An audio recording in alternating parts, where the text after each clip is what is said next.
Hey, welcome on into the show, guys. This is the first ever. We kind of did a mashup at the very last moment because Streamyard is stupid and has that throttling of hours. So so yeah, so basically we decided we would have kind of like a nice bit of double trouble tonight and do a stream on my channel since I have some hours available, and Wes gracefully decided to come on and co-host with me, and we put together on the fly the Moody Heretic webcast. So, Hail Moody Heretic! yes.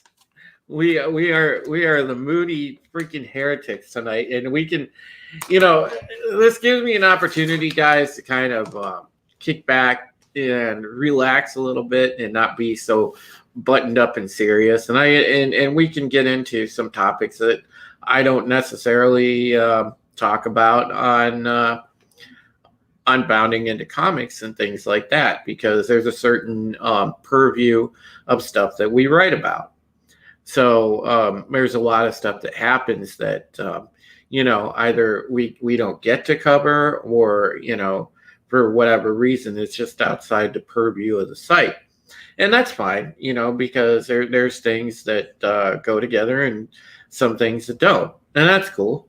So, it's those things that we can talk about here. And we've got a ton of stuff for you guys tonight, for sure. Fasten your seatbelts, folks. It's going to be an amazing show. So the first thing I wanted to dive into, and this is hilarious because, I actually pitched it to my boss to see if I could write about it today.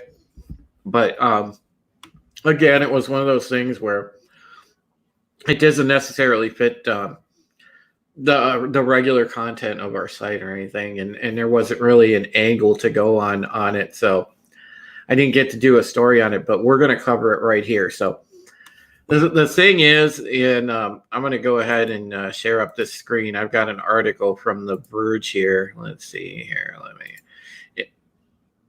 I hate the Verge, by the way. They're one of these crazy. They're one of these crazy sites that's like, they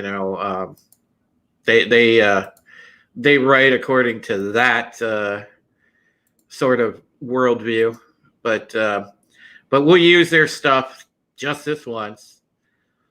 So the funny thing that happened yesterday was there was a hack for and you guys know, because I've covered it on Bounding Into Comics. I've talked about the Twitch thoughts. I'm a former Twitch streamer, and I know all about it. And a big trend among, some of what shall we call them, e-girls now, is the fact that, you get all these ones from Twitch and Instagram and YouTube and all around the social media sphere.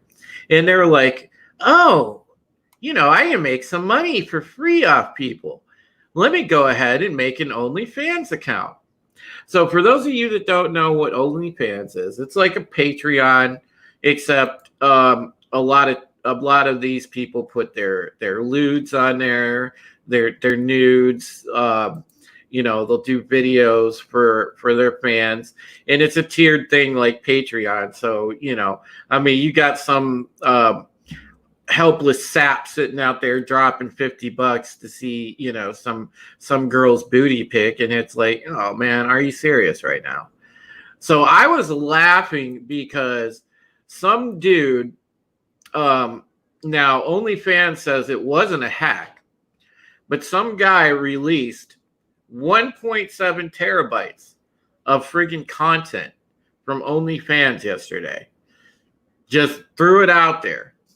And it spread like wildfire, and it was and this was like, people were dropping like mega links like crazy to try to go and download this big cache of just it was a combination of like I guess chicks that are like minor porn stars, Instagram chicks. I didn't see, I may have done some research for this, and I at least off my cursory inspection, I did not see any Twitch personalities on there. But I'm sure there was some Instagram people, probably some YouTube people, so on and so forth. Nobody that we know. But the funny thing was, it's just funny that this got out. And the thing was, like, the quartering actually got a DMCA because he tried to do a video on it, and somebody DMCA'd him. I think it was Amaranth because of the thumbnail that he used. Mm-hmm. But it's a Gundam, and Jeremy were both talking about it on Twitter, and they were like showing some of the responses from these e-girls around the web that were just losing their shit over this. I mean, they were losing their damn minds. They're like, "Oh my God, this is an intrusion," and it's like, lady, you took a bunch of friggin' nudes. And they got leaked. It's an intrusion. You put them up there for people to pay for. Somebody just did God's work and shared them for free. See, and that's why they're upset, because supposedly the girl that DMCA'd Jeremy Hambley, a.k.a. the quartering, this girl was getting, she had 1,600 subscribers paying $15 a month. That chick was making like $24,000 a month. Oh yeah. It's good to have boobs, I guess. Well, OnlyFans, like you pay like so you go on there and apparently you pay like $15 a month first off just to subscribe to somebody on there. Then on top of it, it's according to the tier of content that you pay that price on top of it, whatever price that sort of content is. But the funny thing is, yeah, these thoughts all over the web lost their shit, man, and it was great because for a while yesterday, the OnlyFans leak was trending like number one, and I was laughing because like these girls were like, "Oh my God, we have to get takedowns," blah blah blah blah blah, and and stuff like that. They were seriously. There was a panic, and I laugh because I'll be real, okay, for a second. I'm gonna get raw and real with you guys, like and I always am anyway. But I mean, I'm gonna get super raw and real with you guys. Like these chicks call themselves sex workers, right? But what actual work are they doing? Like I actually know. Okay, I know via the internet. I actually know and have and I'm on friendly terms with a couple of ladies that actually work in the adult film industry. Now they do work. Now, do you want to call them sex workers? That's a description that can actually accurately fit them because they actually do work. There's actual physical interaction there. Some of the girls that do camming, you can make the argument for some of them, but these girls that just hang around and just make stuff for OnlyFans and stuff like that, I question the work here. What's the work? So you're taking nude selfies in a mirror or whatever. Yeah. How much work is there? Right. So I don't know. I don't know that I mean, I feel sorry for them in a small way, but I really don't feel sorry for these chicks because they're making money hand over fist anyway. Indeed, yeah, $15, $24,000 a month. Yeah, hand over fist is putting it mildly. And just an aside here, do I feel like a dummy for trying to get Ricky Berwick to do an interview to find out whether he's going to do a sequel to Ass Cookie. Why is that? Well, apparently, well, he's not going to be as much of a draw as these Twitch hoes, you know? Yeah. And they're all over, man. I mean, it's all over Twitch, YouTube, Instagram, and these kind of girls are all over there. And they're literally this is I guess in the 21st century, this is the new lady of the night. Right. You know, because they figure, oh, it's safe. I can do it from home, blah, blah, blah. But, you know, they're really not selling anything, because at the end of the day, if you're a guy, you ain't getting jack shit out of it, except, you know, a quick, like, no pun intended, titillating view. And it's like, wait, what did I just see? And then you're just, you know, back about your business. Supposedly there's some interaction going on there, and the titillating view goes a little bit further than that. They're getting you know, there's interaction on these streams, you know, well, so there's something happening. I can understand if you're going watching a cam girl and, you know, you're in a private chat with her or something. So sure, there might be some interaction there, but, you know, they don't, by and large, when you go on this OnlyFans thing, there's no interaction. Right. I mean, you're just buying nudie pics or videos, and that's like, well, blah. Does anybody buy nudie pics and pictures anymore? You can go on like YouPorn and look at that stuff. Apparently people do. I mean, there's a whole lot of like, what do we call them, guys? So there's a whole lot of simps out there that'll pay for that. And it's like, you know, my God. I mean, we're at the age, a lot of us, those of you guys that are close to my age, you know, I'm in my 40s. Wes, you're in your 40s, right? I am in my 40s. Yes, 40. I turned 43 in July. Yeah. Okay, so yeah, you know, we're at the point in our lives where, you know, hey, look, you've seen one set of boobs, you've seen them all, pretty much. You know, you've seen one for JJ, you've seen them all.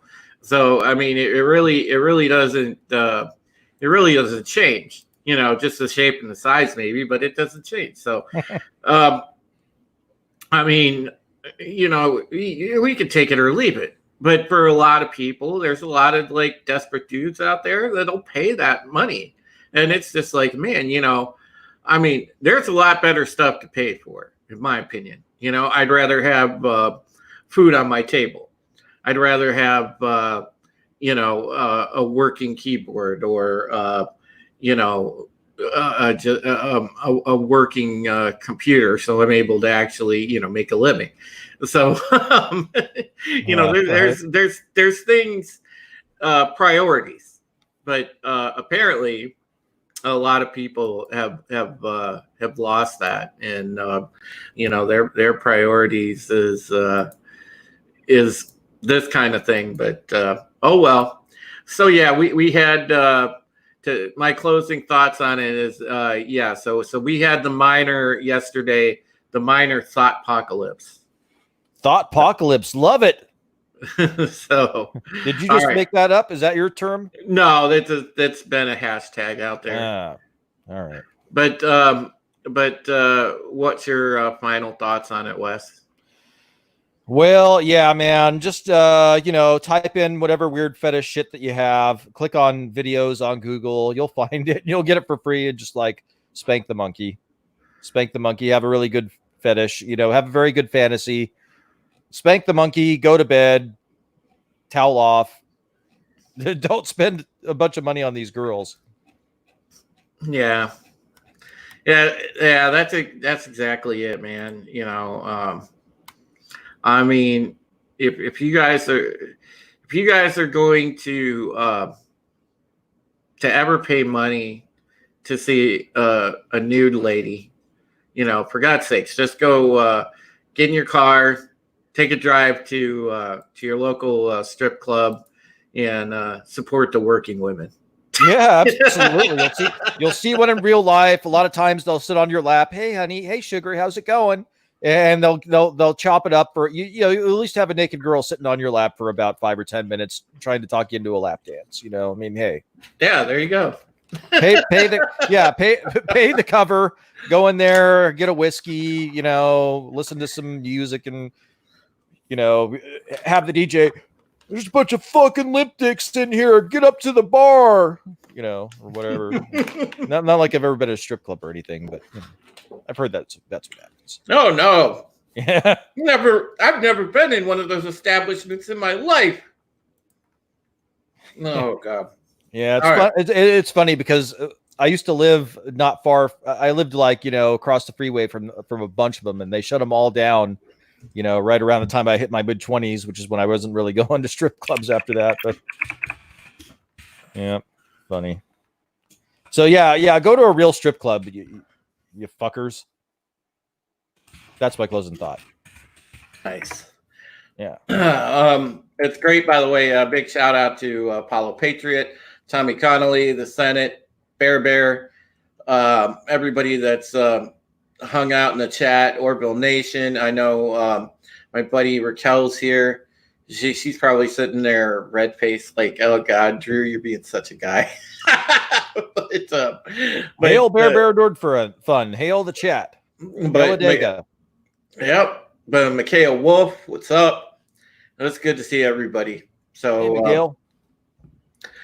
yeah, I wanted to have this kind of stream tonight, guys, because you know, it's cool to talk about just a little bit different stuff, you know, because there's other things going on, and that's cool. So so the next thing I want to get into, I know on Twitter today I saw that you know, a couple of folks that I know had tweeted out, and if you haven't seen the footage, I mean, I'm not going to screen share this one. You guys can freely find it on Twitter. It basically, the footage depicts a little girl, and she's sitting in a chair, and there's this drag like queen stripper person that is like moving very provocatively towards this girl and gyrating around her and everything else, and the adults in the room are just clapping, and what looks to be her parent. You see it from the back, right? Yeah. Well, yes. No, you see it from you see the dancer is in the middle of the screen, kind of goes up to the left and then gyrates back toward the little girl, and the little girl's just got a shocked look on her face. And you know, and I want to know, I'm trying to understand here. What I want to know is, why are our children being exposed to this? And then the other question I have is, why are parents allowing children to be exposed to this? And this is, to me, if you want to see a drag show, that's on you. But that's adult entertainment. That's as adult entertainment to me as walking into the aforementioned gentleman's club that Wes and I just were talking about. Huh.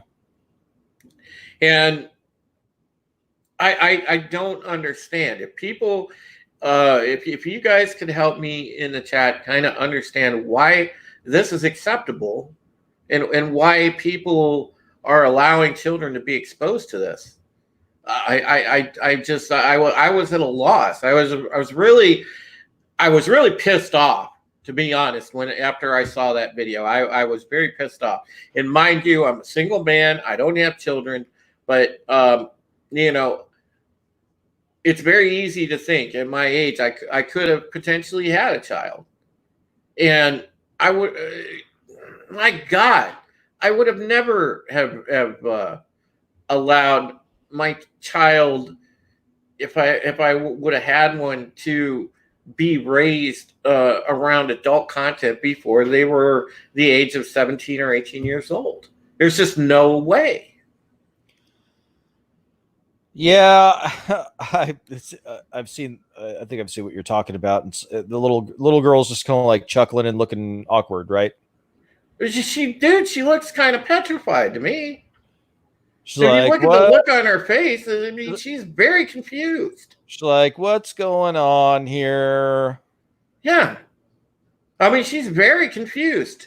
And I'm sorry, that just, man, that is criminal, in my estimation, criminal negligence towards your child. If you're a parent and you willfully take your child into that environment, to me, that's criminal negligence. Am I wrong here, guys? Adega, I think, has hit the nail on the head here. It is to go ahead and highlight that chat there, Drew. It is to desensitize the children for sexual activity, basic child abuse. Yeah, when you're the age that girl was, she looked to be about 8, 9 years old.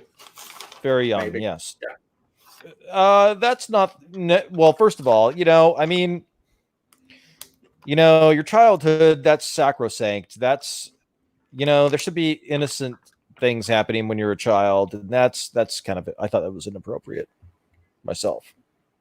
Dude, when I was a child, all I cared about was riding bikes, hanging out with my neighborhood chums, man. That's all I cared about. Going exploring the fucking woods, stuff like that. Exactly. I wasn't thinking about watching some kind of crazy, man in drag. I was like going and we were playing in the creek, catching crayfish and shit. Yep, that's what I was doing at that age. I was riding around on my bike and playing like Snafu on the Intellivision or whatever. I wasn't tranny stripping wasn't the last. I wouldn't even have thought of that. No, and to have children exposed to something like that is just, to me, it's unforgivable, and those parents really should be ashamed. I think so, because it's criminal negligence, in my opinion. And OG Star Wars Allura, it's great to see you. Great to see you. This is like an impromptu thing that Wes and I put together, and it's going off swimmingly well so far. I love it. Yeah, me too. These streams are always gold with you, Drew. Oh man, well, I've got this stuff, Wes. It's like I said, that I don't normally get to cover, and this is stuff that I really do still want to talk about because it's relevant. And boy, I got rants built up, and I feel very strongly about this one. It looks mostly like guys like you in the chat, you agree as well. And yeah, I don't think children should be exposed to adult-oriented material, period, till at the very least 17 years old, if they can handle it, and in most cases 18. Yeah, I mean, little girl like that should be off outside the Safeway with a little fold-up table. Hey, mister, would you like some Girl Scout cookies? That would you like stuff. lemonade? Yeah. Learn how to tie knots and, going out there and doing your Girl Scouting. Well, don't forget. Not watching, some dude, in a halter top, crawling across the floor or whatever. Well, don't forget. Pretty soon, the Scouts aren't going to be around either. They filed bankruptcy, right? Yeah, the Boy Scouts did. Boy Scouts filed bankruptcy. They're not going to be around anymore. And I bet you soon after, the Girl Scouts will be done not long after that too. Yeah. Funny that you bring that up, because we did have a bit of a controversy. We're talking about it with one of the people that frequents my webcasts. And she said, yeah, my little girl, she wanted to join the Boy Scouts, very, very much so. Mm-hmm. And I said, well, is this controversial? And I said, well, you got the Girl Scouts, and then you've got, why not, if you're interested in a co-ed experience like that, maybe you should look into 4-H for your little girl. I think that, you got to respect the traditions of the organization. And you can think whatever you want to think about it. I mean, certainly, but the Boy Scouts, I mean, it's the Boy Scouts, and it's the Boy Scouts for a reason. And I think if you want to get involved in not making in that kind of stuff, and maybe 4-H might be a better choice, is what I was saying. That was my feedback. Well, it started back in they opened the window for the Boy Scouts to basically be destroyed when they changed the thing about the rule. Remember that, Wes, years ago they changed the rule about scout leaders that they could have gay scout leaders. Mhm. So then you started to get them in, and with that, and it wasn't that the gay scout leaders were bad, but what you got under that rule, what you allowed to slip in, was there were pedophiles that slipped in under that. Mhm. And what happened is you had an outbreak of sexual abuse, and that's why the lawsuits, and that's why basically the Boy Scouts got destroyed. It go over the years, the lawsuits have killed them. They have no funding left. The Boy Scouts are literally destroyed, and that's an icon. And think about that. So some of you may have sons out there. They won't learn those valuable survival skills. They won't get to that experience to get scout medals or merit badges, things like that, to learn how to earn merits. They won't get that experience because they have deconstructed anything for young boys.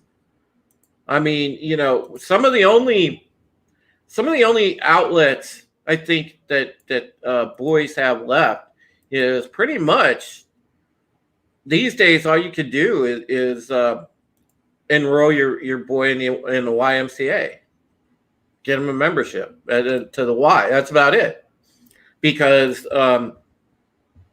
there's nothing special left for young men, young boys. Yeah, and it's sad because we're in this like really hypersensitive and crazy culture that kowtows to extremists, and the extreme feminist movement, the extreme LGBT movement has put icons like this out of business. Yeah, And I mean, sad. yeah. Here's the thing. Look, sex and sexuality, however somebody wants to approach that should be the purview of the parents and no one else. And so what we seem to be experiencing here is a lot of people saying it should be all one way or all the other way. And the thing is, it's like it's all about tying knots and learning how to have certain skills, and that sex and sexuality shouldn't, in my opinion, be a part of that experience. In an organization like that, that should all kind of be on the parents and whatever their comfort level is. If they want, however they want to prepare or explain the nature of that material to their children, that's on them. I mean, so I mean, why are we inserting sexuality? And that to me is what is keying in as the main theme. Why are we to prepubescent children, to kind of submitting this adult material to them? I mean, certainly there's going to be curiosity and they're going to explore some of this material on their own. But I didn't get talked about that stuff until I was at least 14 years old, dude. I was around 13, 14 when I started to get talked about, of sexuality and things like that. I wasn't, my parents did a good job of, keeping that stuff away from me till I was, until I got naturally curious, but at least I was 13, 14 years old, when I started asking those kind of questions. I mean, my God, they want to shove it in these kids' face now at 6, 7, 8 years old. I mean, what the hell is going on here? Yeah, I mean, and yeah, I mean, that's kind of how it should be. I kind of got exposed to that kind of stuff at a young age, my dad had a lot of, he had the my dad had these magazines called Easy Rider magazine, which is like a biker magazine. I remember. Yeah, it's a biker mag, and it had a bunch of real nude really raunchy X-rated cartoons and things like that. And then he had he showed my brother and I pornos at a very young age, but still, yeah. I mean, that would be the parent doing that. I think he thought it was funny, but it should be the purview of the parents, not a third party like the Boy Scouts or whatever it is. No, absolutely. But see, the Boy Scouts never were in the position to teach that anyway. It was only until again, they started making loopholes in regulations, and the crazy left passing these rules decided to give it a chance. And hey, look, don't by any means mistake what I'm saying is that I'm against gay equality, because I'm not. But there's certain places that are like sacred. It shouldn't have been up to the Boy Scouts. It shouldn't have been up to somebody to regulate the Boy Scouts and say, well, you have to have homosexual pack leaders.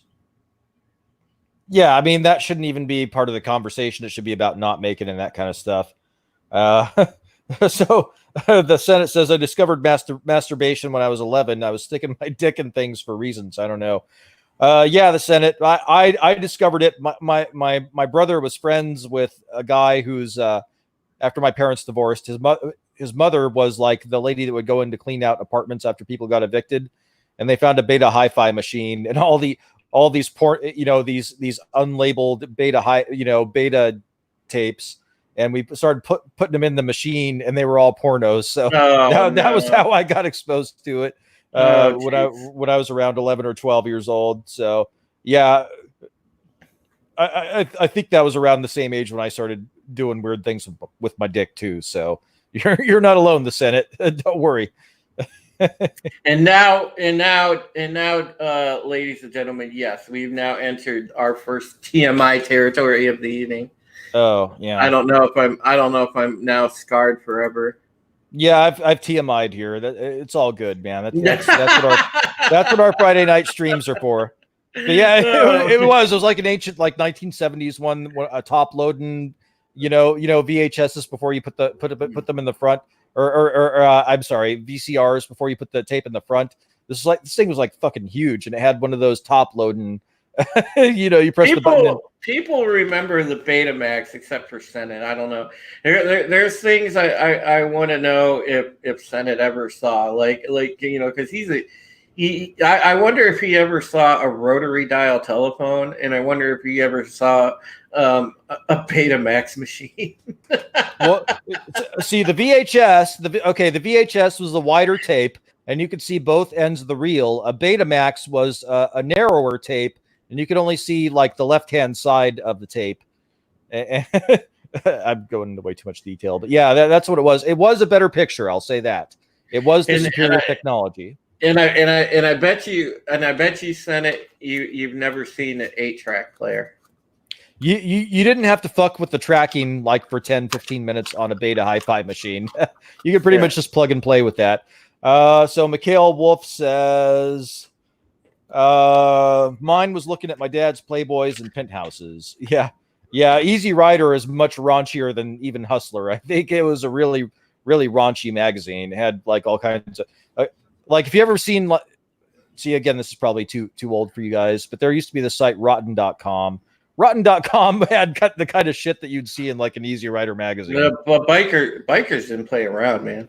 No, they were their magazine was fucking raunchy as hell. Yeah, Playboy was about the art is the artistic nature of the female body. Hustler was like spread eagle. Penthouse was in between. Yeah, and Easy Rider magazine was like rotten.com. It was really raunchy. It was really raunchy shit. like people, you know, eating pussy and like the woman was menstruating, they'd be puking on the woman. Okay, Yeah, it was really gross stuff. okay. No, sorry. Yeah, sorry. Yeah. No. So anyway, moving on. Yeah, moving on. All right. So yeah, the thing is you know, there's a lot of stuff going on where it just feels like things are ass backwards, and you know, again, this is just one of those things. I hope that parents can get things back on track, start homeschooling children, kind of at least get back to teaching some morals and values, for Christ's sakes, you know, because that's one of the things that's lacking. You know, at least give the kid a sense of right and wrong, and you know, don't let them like get into these situations where they're just deliberately confused by people. You know, parents need to be proactive and say, no, you're not confused. You know, you're a boy, you're a girl. If you don't feel like that, that's up to you, but you make that decision later on.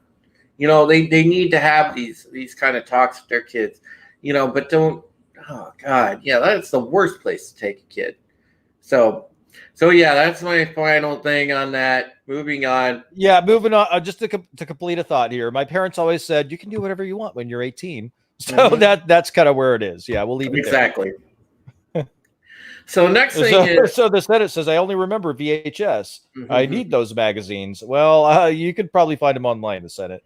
Yeah, there's probably somebody's got them out there somewhere. They're out there somewhere. Easy Writing Magazine. You search for it, you'll find it. The beauty of the internet. Now the next thing I want to get into, you know, I want to get everybody's take on this in the chat and everything else. What do you guys think about the coronavirus? Because just today, you know, they're coming out and saying that Trump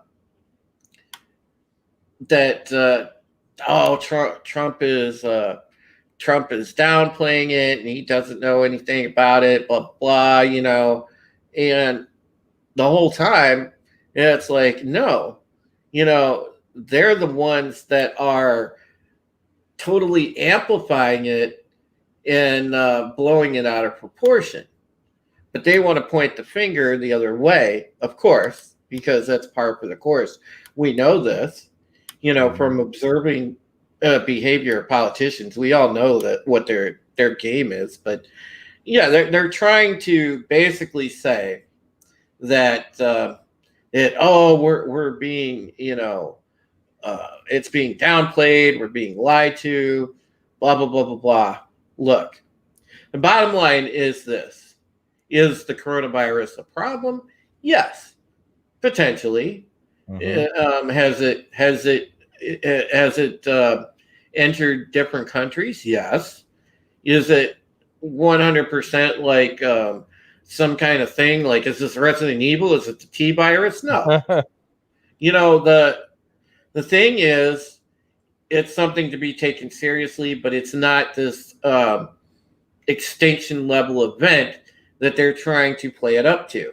You see, this is what I'm talking about, guys.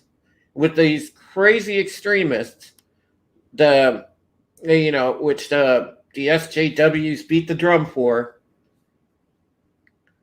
These are the type of people that are just always looking for something.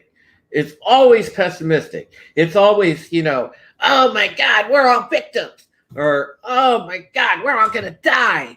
You know, that's the mentality all the time. It's all negative, 24/7.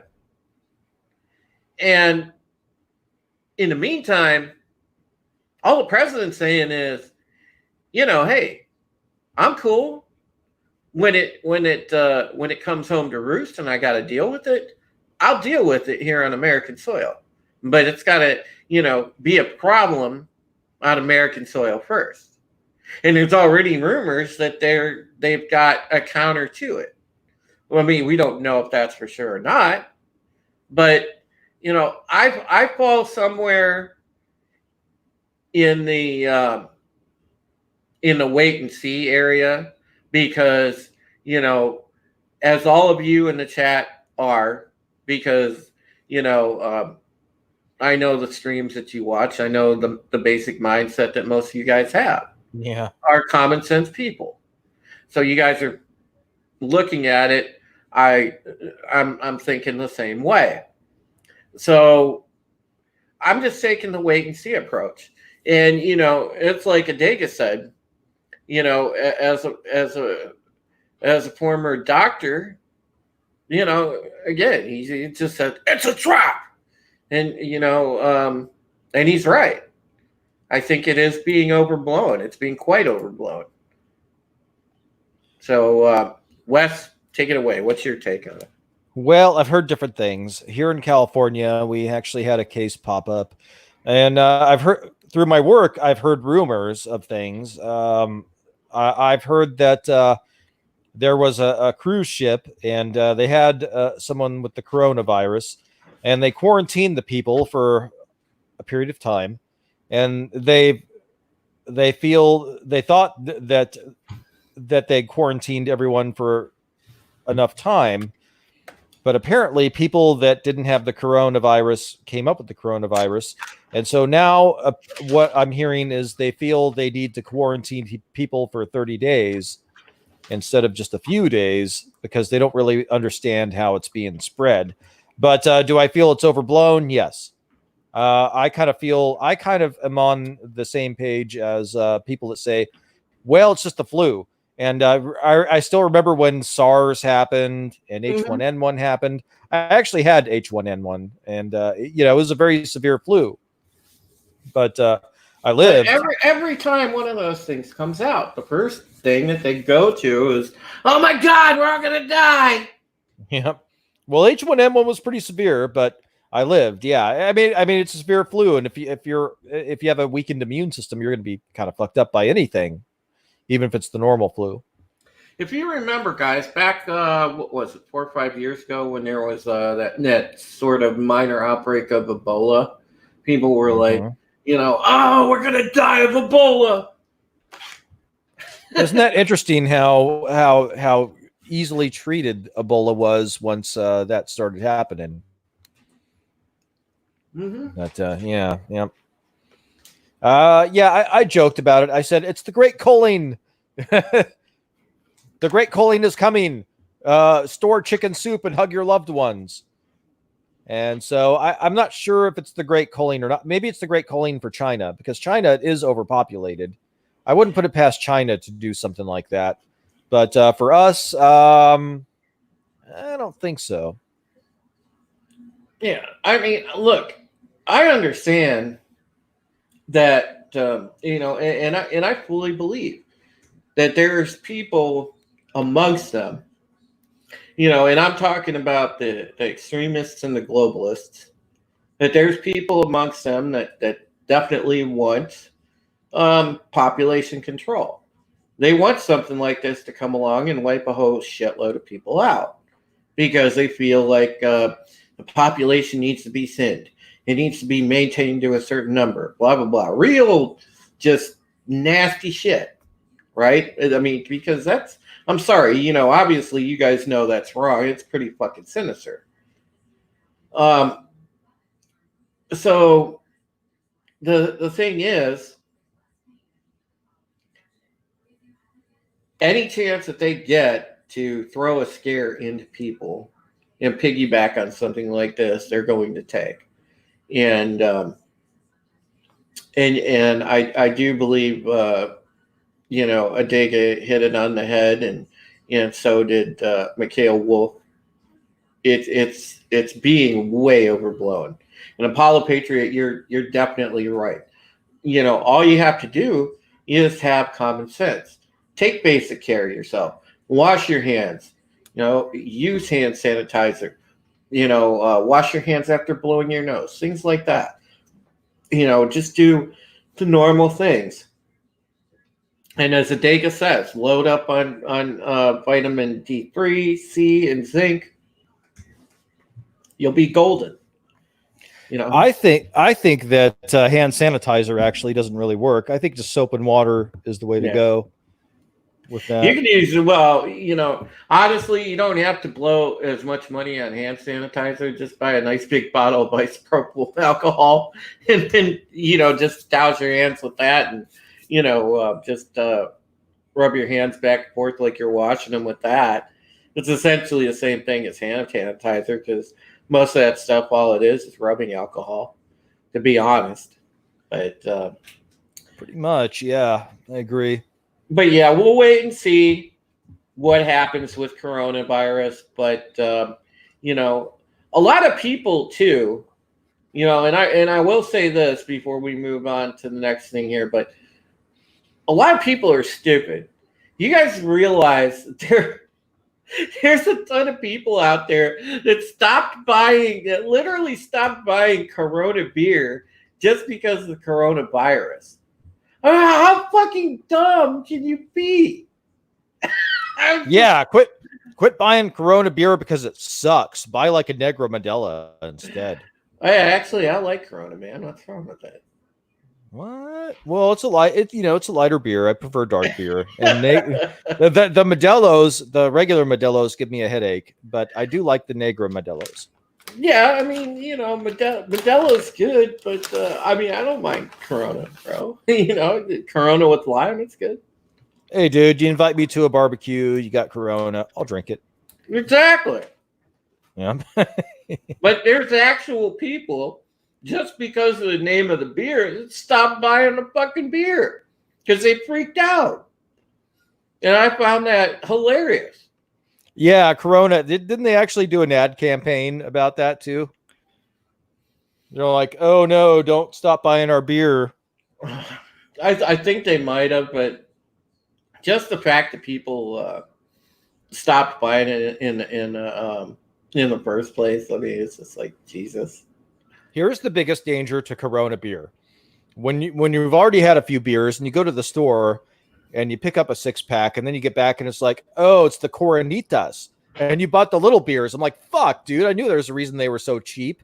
The biggest danger that you're going to have from Corona beer is you might get the shits. Yeah, you might get the shit. Well, you might get the shit. Yeah, exactly. I mean, that's about it. Yeah. Okay, I can see your point, Orson. If you had a beer called Epstein Light, I'm sure it wouldn't sell.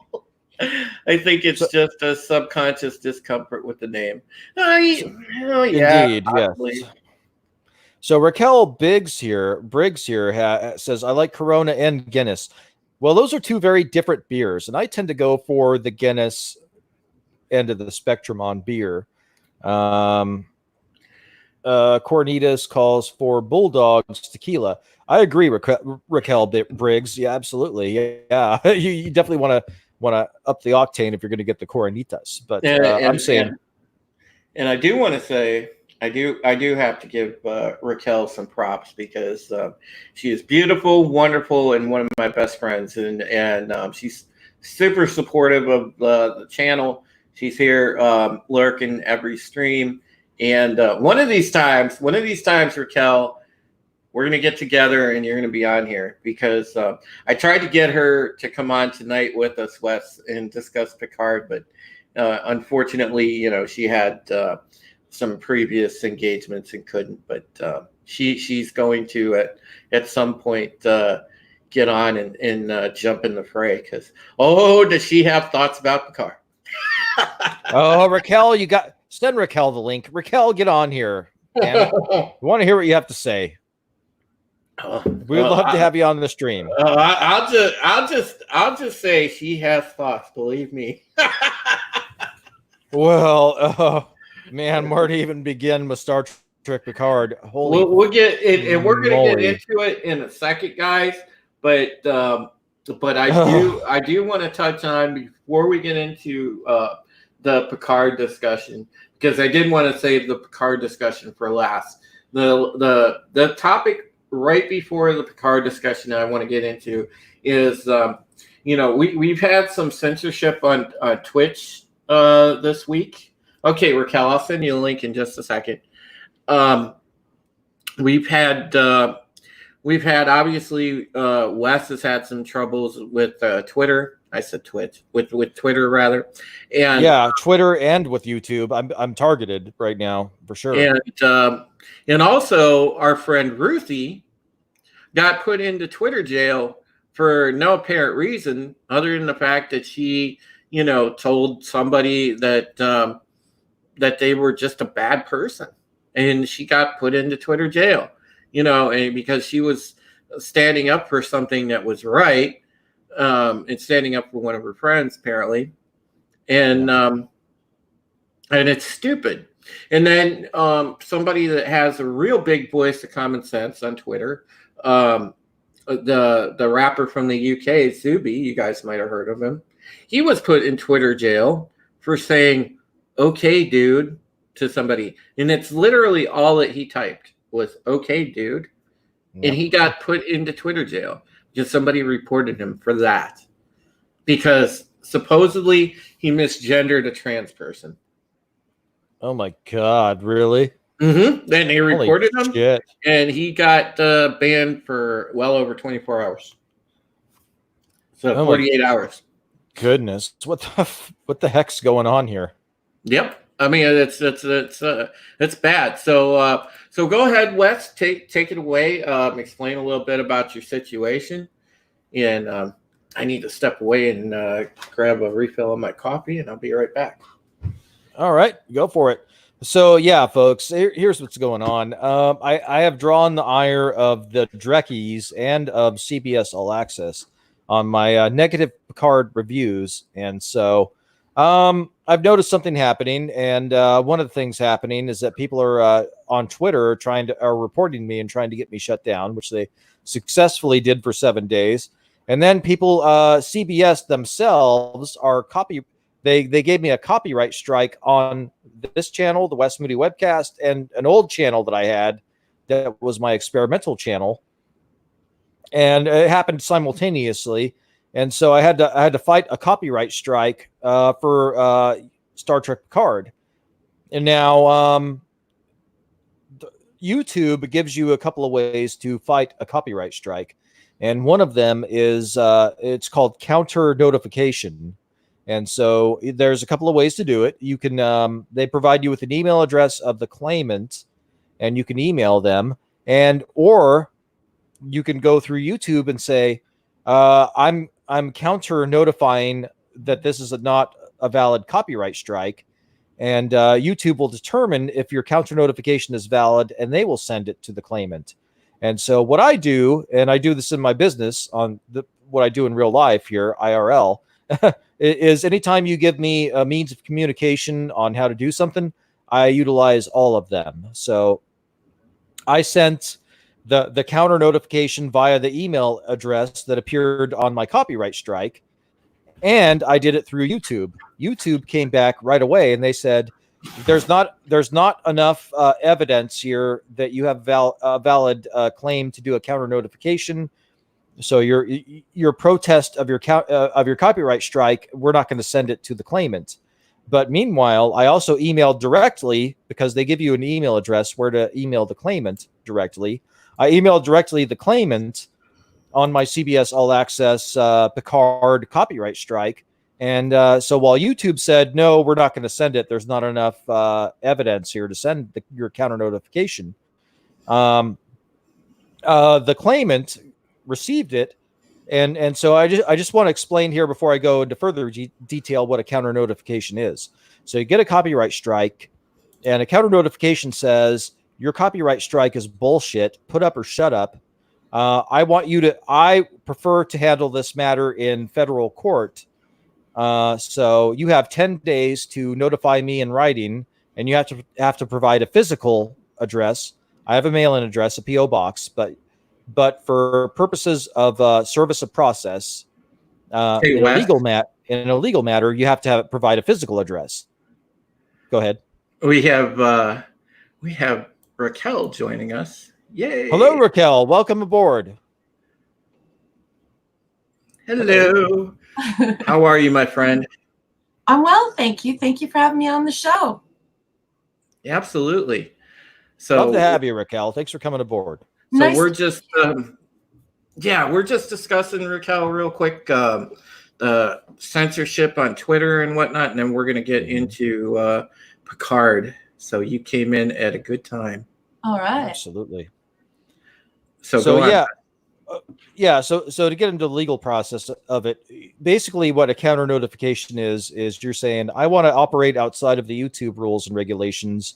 You're saying that I infringed on your copyright, so take me to federal court to do it.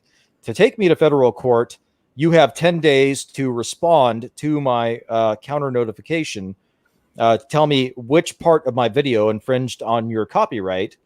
And so they have to hire lawyers, look at the 1 hour live stream or video or whatever it is, get back to you within 10 days. And I was like, well, fuck, who's going to have time for that? And so I did that. And I got it overturned right away when I directly emailed the claimant, CBS CID. But when I did it through YouTube, so again, you have two options. You could do the counter notification through YouTube. YouTube acts as a gatekeeper and says, you don't have enough evidence. That's what they told me. You don't have enough evidence to do a counter notification. We can't start the 10-day time period. So we're denying it. We're not going to send it to CBS. Meanwhile, I sent it directly to CBS, and CBS said, oh, fuck. Well, we have no basis for this copyright strike, and they reversed the strike. So if you get a copyright strike on your channel, don't just do the counter notification through YouTube.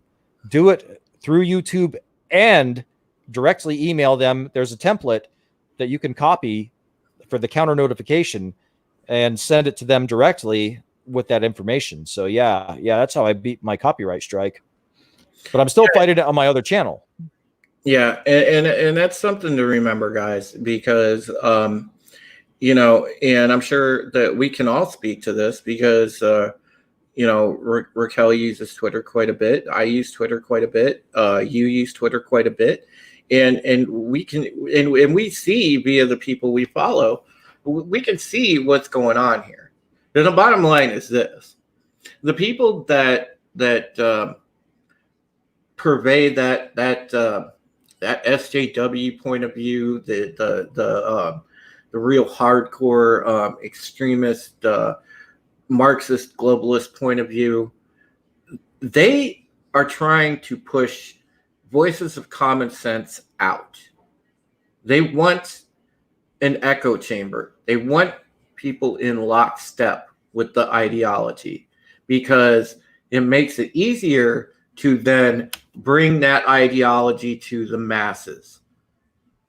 Recently, again, you've seen with just the past 48 hours with what Zuby went through with that ban for saying "okay, dude" to somebody. That's a problem. Mm-hmm. If you can't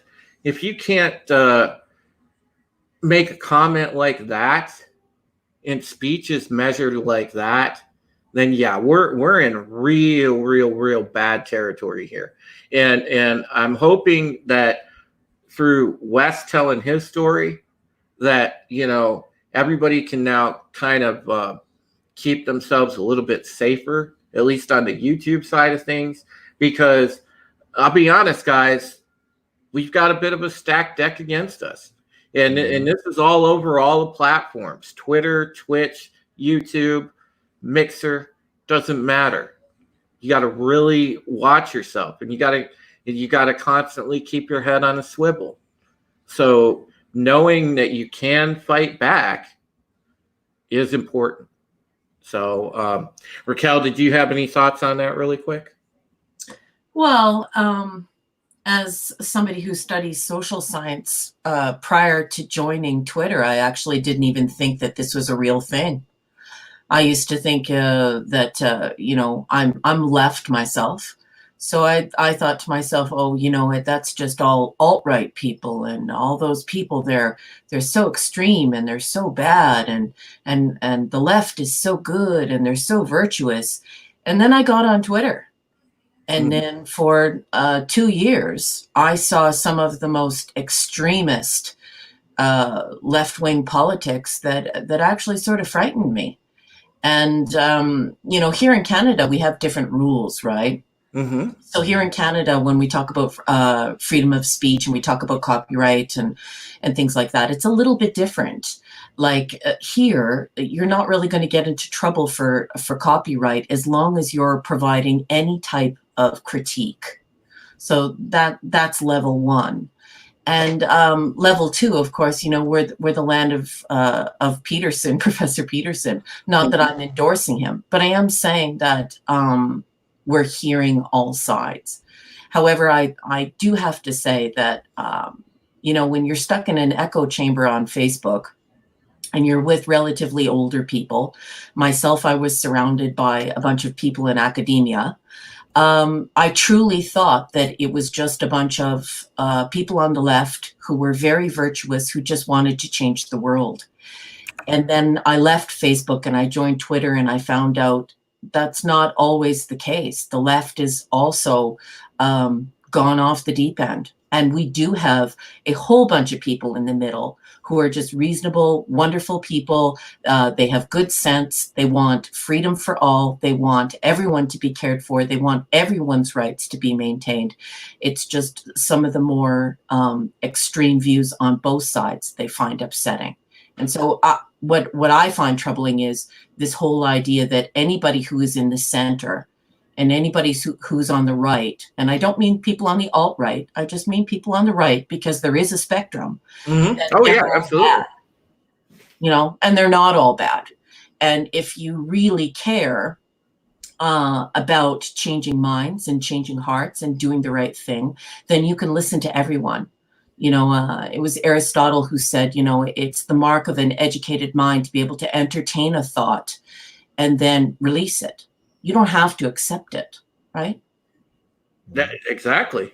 And the funny thing is too, a lot of times when you try to even have if you get into a Twitter thread with somebody with very extreme views, the thing that I notice quite a bit is you can't intelligently debate with these folks. They sit there and they parrot their same argument continually, and then if you try to bring up a cogent, common sense point, they go straight to the name calling. Yes. They come up with you're an ist of some sort, you're a phobe of some sort, you're this, that, or the other, and they basically they pontificate and scream at you until you hush up. And well, I think it's because they have this idea that only the peripheries exist, that there isn't a continuum where different people are on a spectrum of what they believe. That's point number one. And point number two, I see a lot of these people using these sort of screaming matches and cry bullying and dogpiling on people and these sort of dismissive, insane periphery arguments that you see on Twitter. I see that they're using it as a complete replacement for civic engagement. It's a complete political placebo. They're not getting into their community. They're not acting on any of this stuff. They're not doing anything that's actually changing the world. They're not actually doing anything to make the situation better for everyone. Many of them, I don't even think they vote. Many of the times they openly say they don't vote. They think It's not worth it, and so on and so forth. So for me, if you are on a periphery and that's where you're at, then I think the next course of action is to move on that, to start getting into the community and start up charities, start using your heart and your mind and your body and your politics and your money to create social change. But I don't see that. What I see is a mob rules mentality. People just dogpiling other people for the sake of it, and they don't want to do what's right. They just want to be right in that second, in that I don't even want to say moment, in that second, in that one tweet. You know, if I haven't told you anytime soon, I'll tell you again. My God, you have a beautiful mind. But no, you know, you put it very succinctly, and I think back to when I was a you know, younger and in school, and I really enjoyed learning about history and everything that went with that. And you know, the things that we were taught in school then, you know, where they actually did teach us what happened in history, and we actually had it in our textbooks back at that time. You know, it's like you don't see somebody like a Martin Luther King that will stand up and make a speech, an impassioned speech from a common sense point of view, without the extremist rhetoric. You don't see somebody, you know, do a protest march, you know, peacefully without inflammatory and hateful rhetoric anymore. And I also think that this kind of stuff is dangerous too, because one thing that I've been seeing on Twitter is that I'm meeting a whole bunch of people who are in the center and just slightly to the right. And they are actually wonderful people who want everyone to be free, and they believe almost everything everyone on the left believes. So why I think this is dangerous and why I'm speaking up about it, and this is not a forum typical for me, is because I care for those people, and I feel like social media is creating an environment where they believe that they're actually more vulnerable than they are. And that's not to say that they don't face challenges and that life isn't scary and precarious for many people in these groups. But I just don't think that the hate is quite as intense as they think. I've met, like I said, a lot of people on the right and in the center who want all of the same things as the people on the left for the lesbian, gay, bi, and trans community. And so simply saying that it has to be black and white, that it has to be one extreme or the other, is not helping anyone. It's creating a din. It's creating a terrifying din where nothing is getting absorbed by either side, and people are just becoming entrenched in their emotion instead of communicating and moving the pendulum. Yeah, and you know, the other thing is too is don't forget the mainstream media is really pushing a lot of the sensationalizing and gaslighting and really fanning the flames for all of this, because they're putting it out there, and we're getting bombarded with politics in our entertainment and every place else. So you know, you can't get a break from it. So these people, you know, thankfully we're a little bit more cultured, and we've been around a while, so we have to fall back on what we grew up on and what we learned. But a lot of these younger folks and people like that are just 24/7 exposed to all this and believe a lot of it. By and large, you know, some of the millennials, the Zoomers, you know, people like that, my goodness, you know, they come out and they just, like, they believe it hook, line, and sinker, and they go on to Twitter and again, it's just all amplified on that. Well, I've got a lot more hope for Generation Z than I do for the younger millennials, let me tell you. Yeah, well, like today, you guys were talking earlier, and I could well imagine that somebody else would be very turned off by the conversation, because, you know, we're talking about a person who is either just a drag queen or maybe possibly somebody who's transgender. And of course, you know, what we would see on social media would be, people just mobbing into their periphery politics and their partisanship and screaming and yelling at one another and not listening. And what I actually heard on the panel didn't have anything to do with trans rights or no trans rights. I really like the fact that Drew shifted gears and said, is it appropriate to take a 6-year-old to a stripper? So here, we can't even get to the issues because there's so much focus on using the correct diction, choosing the correct vocabulary, and couching everything that you say in such a disarming way before anyone will listen to you. And even then, there's no guarantee. So what we're actually upset about is the fact that a 6-year-old has essentially been immersed in a striptease, sexual seduction dance, and we're concerned about that 6, 7, 8-year-old little girl. But what the distraction would be, this whole idea about, did you use the right language? And I'm just wondering, language is important, but you know what? So is intention.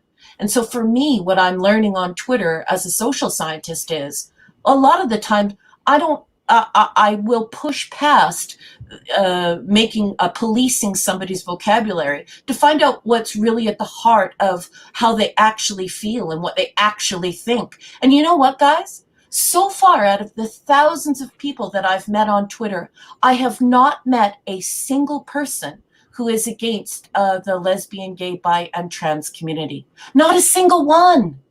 Yep. No, I actually. Whoa, what's going on there? Got feedback. Yeah, we got somebody that has an echo. Oh, there we go. Yeah, but the thing of it is I support one of the people I'm in one of the Twitter chats with.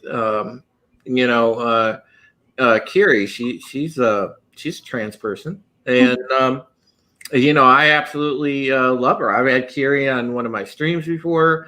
I go to her stream. She's a cosplayer. She comes from a place of common sense, because she calls out the nonsense in entertainment, just like all of us do on Twitter, and she makes good points about it. She said the trans community does have very common sense people in it, people like her, Blair White, people like that. But the problem is their voices are suppressed as well, because for whatever reason, they don't want these people speaking. They just want, the eternal victim trope to continue. Well, I mean, here's the thing. It's you can go left, right, all that stuff, but it all boils down to individualism versus collectivism.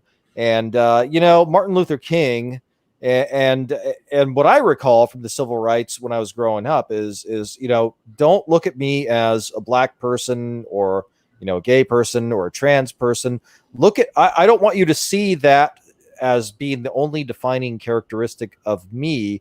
I want you to see me, content of character, me, who I am as a person.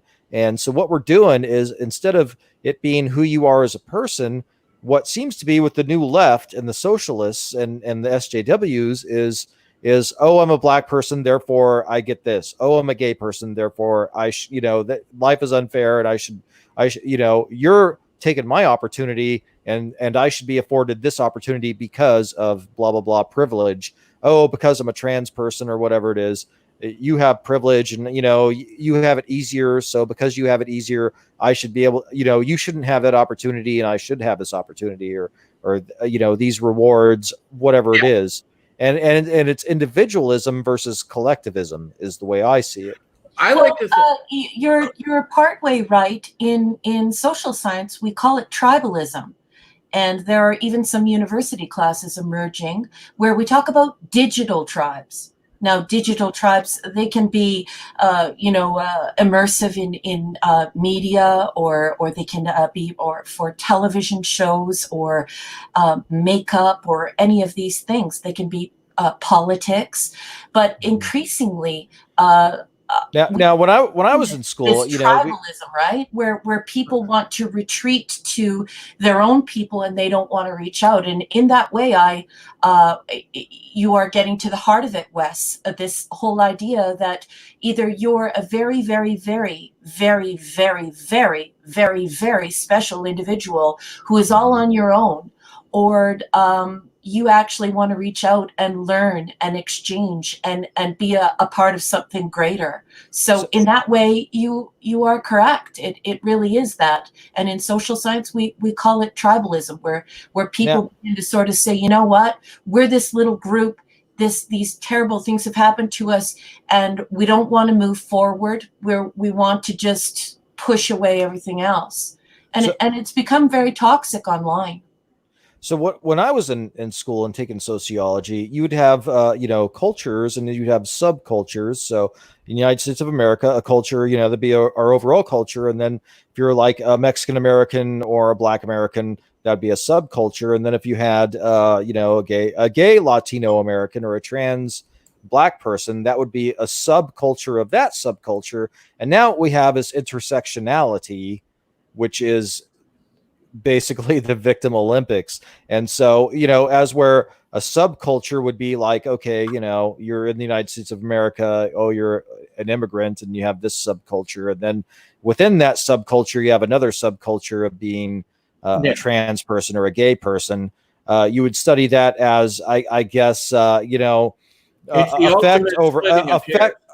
over cause, and maybe now what it is, putting the cart before the horse, and you're saying that intersectionality, well, you're a gay trans person, Latino, and so you've got this many strikes against you, and that it's flipping it upside down and doing it and looking at it in a different way. And I think it's more interesting from a sociological perspective, maybe to study that as the subcultures than it is to look at the intersectionality aspect of it, and saying that this is going to be your singular defining characteristic, or these are going to be your defining characteristics in as far as your victimhood status. And there are extremes of it that make it so that you can't help.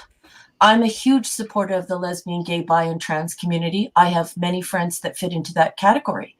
However, the longer you stay on social media, the more you realize that your hands are almost tied to standing up for your friends and even standing up for what you believe in. Last week, I learned, and I'm a social scientist, last week I learned that there are 96, officially 96 genders.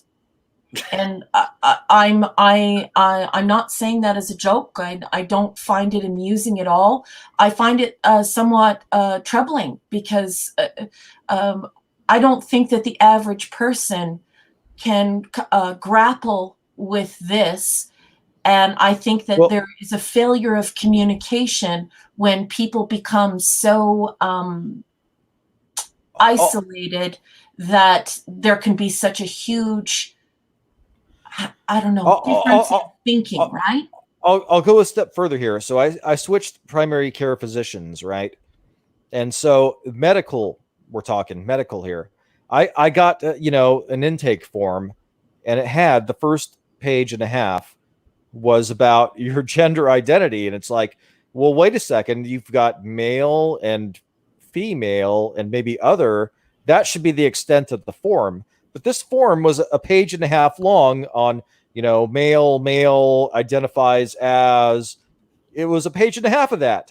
Now, look, if you're a medical professional and you're looking medically at someone, their gender, look, I could if I self-identified as a female and I have a stomach pain, if I've got a penis, my stomach pain's not going to be caused by pregnancy. Okay. So why are we, why is this stuff? It's gotten to the point where it's overriding science, biological.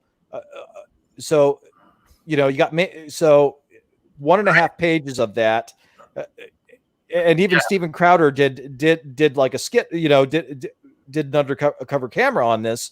where he actually went into a doctor's office and said that he self-identified as a female and that he thought he was pregnant, and they went along with it.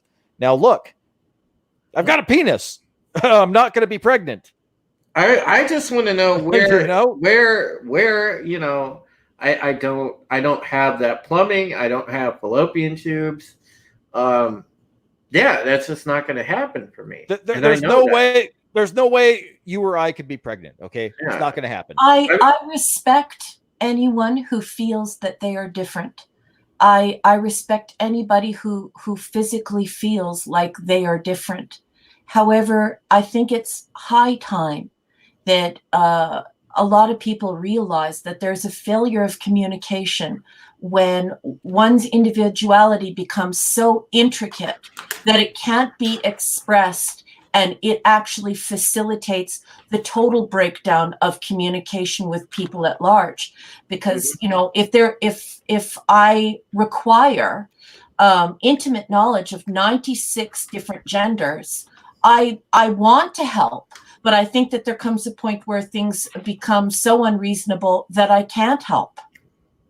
Yeah, exactly. Exactly. So, I mean, if you go back to male, female, and other, the old form, if you check the other, I mean, the doctor is going to say, why did you check the other? And they will, you know, you'll have that conversation with your patient.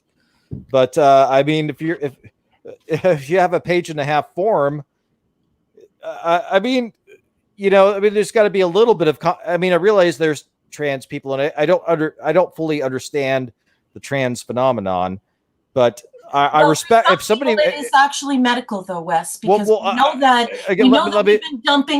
we've been dumping birth control pills in toilets for many years, and using hormones in our milk and our beef, and we know that 1 in 10,000 people are born in a way in which the doctor has to correct. So we know that there's I agree. stuff happening.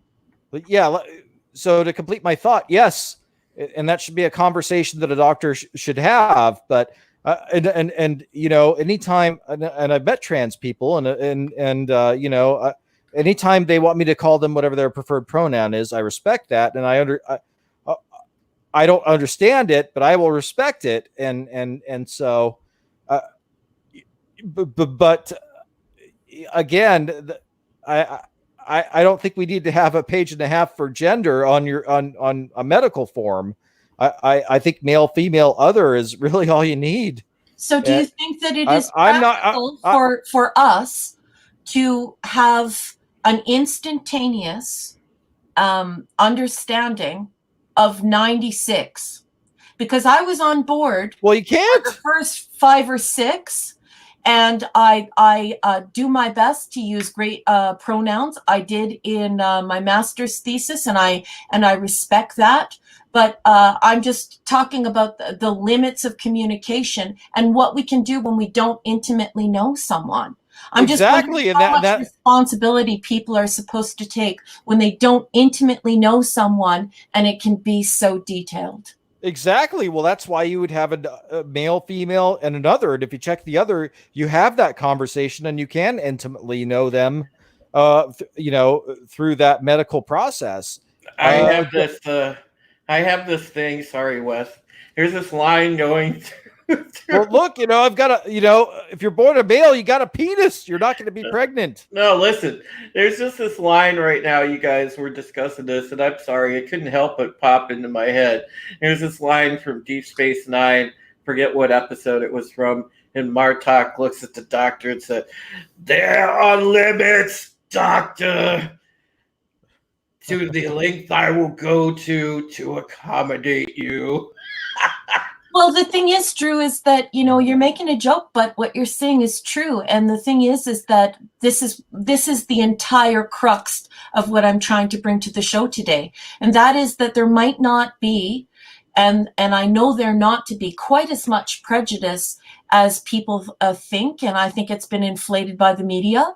And I don't think that there are limits to reason per se. But I do think that there are limits to language and communication. And I think it's high time that instead of just dismissing people as alt-right, fanatic, jerks, who are hate mongers, and so on and so forth, especially when you talk to them in private, you find out they're pro lesbian, gay, bi, and trans. That we need to realize that there are limits to communication, especially when we're communicating with people who we don't know. And we shouldn't automatically go to the hate button and start banging it with the boo and the hiss button. And it's not working. Yeah. Yeah, It's not working. I agree. Look, I think everybody should have a fulfilling, happy life, however that looks for them. And we got into quite a debate on Twitter about this very subject. I had tweeted, oh, they made Data's daughters sluts, and that turned into a big thing on Star Trek Picard. You weren't necessarily wrong. Well, they did, and so the point is, that there was an argument. Well, wholesome, long-term relationship, wholesome, that's a thing. And then on the other end of the spectrum, there was someone should be able to explore their sexuality the way they want to, and the woman should be able to do, explore her sexuality how she wants to. And I'm saying they're both right. I'm saying that if you're in a culture where there's wholesome, don't force it on everybody else. And if you want to have a more exploratory sexual experience, there's room for that. There's room for both, but many on both. There's no unifying voice, Wes. Yeah, well, there shouldn't be. There shouldn't be a unifying voice. There's room enough for both thoughts. Well, let me be your unifying voice. I don't believe that the word feminist should be politicized. I think it's wrong to make it political so that 1 minute it can be, extreme modesty, and the next minute it can be tits out, pants down, overnight to London. Whoa. Feminism is actually the radical notion that women are equal, not the same, but equal. And I think that if we remove the politics of that word, I think it provides a tremendous amount of clarity. But I do understand why many men and why many young people on social media are confused. Because in one thread, you can see a woman shouting down another woman for having cleavage at the same time as you see them championing it. So it's turning into chaos. And once again, we return to this idea of what are the limits of communication, especially in a limited character environment. Well, just an aside here. I think Eve came before Adam because men have nipples, and the only reason men would have nipples is if a woman came before man. Sorry. That's my controversial statement for the evening. Just a napalm holiday. I'm just going to drop this here. Anyway. Yep, I can't figure out why we have nipples. There's no reason for men to have nipples. What were you saying, Drew? Hey, I got sexy nipples. I've got any nipples. I've got inverted nipples. I don't know. But anyways, what I was going to say was, one of the big problems, Raquel, is the fact that, again, extremists and I've been dying to talk about this because I've thought this for a long time. Extreme people with extreme, points of view and an extreme sort of outlook have hijacked and taken over what used to be noble movements. They've taken over the movement for racial equal rights. They've taken over the movement for feminism and for equal rights for women. And instead, these movements have now been weaponized and turned into superiority movements. And then that is the problem that a lot of people have. I think that at every time in history, whenever there's been a movement for people to gain their independence, their freedom, or their rights, they have always been seen as extreme. However, the difference is that we now live in a digital world that is 24/7, 360-degree connection. And I think that access to self-publishing and access to this instant gratification environment has turned the conversation into chaos. You know, when women were fighting for the right to vote or to take birth control or, you know, any number of these things, you know, they were in an environment where if you were a little bit extreme, you kind of had to be, because, you know, how are you going to get the word out otherwise? And there was such a great distance between people and communication. However, nowadays, the fact is everyone has a megaphone, and the extremism is being used to not to communicate, but to shut down other communication. So for me, I find it quite unfortunate, because I feel as though self-publishing has enabled people to stop listening to one another. Well, that's the thing. You know, there's women out there that I know, you know, are championing the cause for women's equality and things like that, and they'll talk to somebody, you know, that is in today's feminist movement, and these women are told that, you know, because they believe that men also have equal rights, that they have internalized misogyny. How does that work? Mm-hmm. So, you know, they try to simply clarify, you know, and these are traditional feminists that go and try to clarify to these people that are, you know, the third and fourth wave feminists that are on the extreme end of the bracket now, that, you know, hey, don't forget about men. You know, to a degree, we need men and they need us. Well, I have 3 brothers, so, you know, I love them very much, and I grew up in a very different environment than most women, because I got to see my brothers' experience from mine own eyes, and I saw the things that they went through, and believe me, guys don't have an easy go of it. But once again, you know, we're circling around this idea that this is all facilitated through social media, this hyper politicized political speech. We are politicizing words that we shouldn't, and we're moving forward this war and struggle over language. Feminism only means that a woman is equal, not the same, but equal to a man. And anything after that is actually in the political realm. Mm-hmm. So I'd like to see a lot of people on social media be brave enough not to respond to these people and just say, you know what? I was raised not to talk about sex, religion, and politics in a public forum with only, you know, 10 words at my ready. Like, people are going to have to start showing some restraint, right? Yeah, that's a good point. Absolutely. That's a good one. I like that. You know, I like I said, my opinions have been transformed since I have joined Twitter a couple of years ago. You know, I'm following a couple of ladies who have tens of thousands of followers on Twitter. They're very famous ladies. They're beautiful young women, and they're involved with the science fiction community, and they're posting stuff that is, you know, they're retweeting stuff, and people are calling these girls alt-right, and they're saying terrible things about these beautiful young women. But what these women are retweeting is some pretty scary stuff. People tweeting stuff like that gender doesn't exist, and that heterosexual women are living a lie, and these aren't just, you know, one tweet in the world of 9 billion people, and it's just getting shared and milked and beat like a dead horse. We're talking about hundreds and thousands of these tweets each and every day. There seems to be so much goading and hatred and politics. And I'm just wondering, when are we going to hit critical mass? When are people going to start demanding that people treat one another reasonably, and that they start listening to one another again?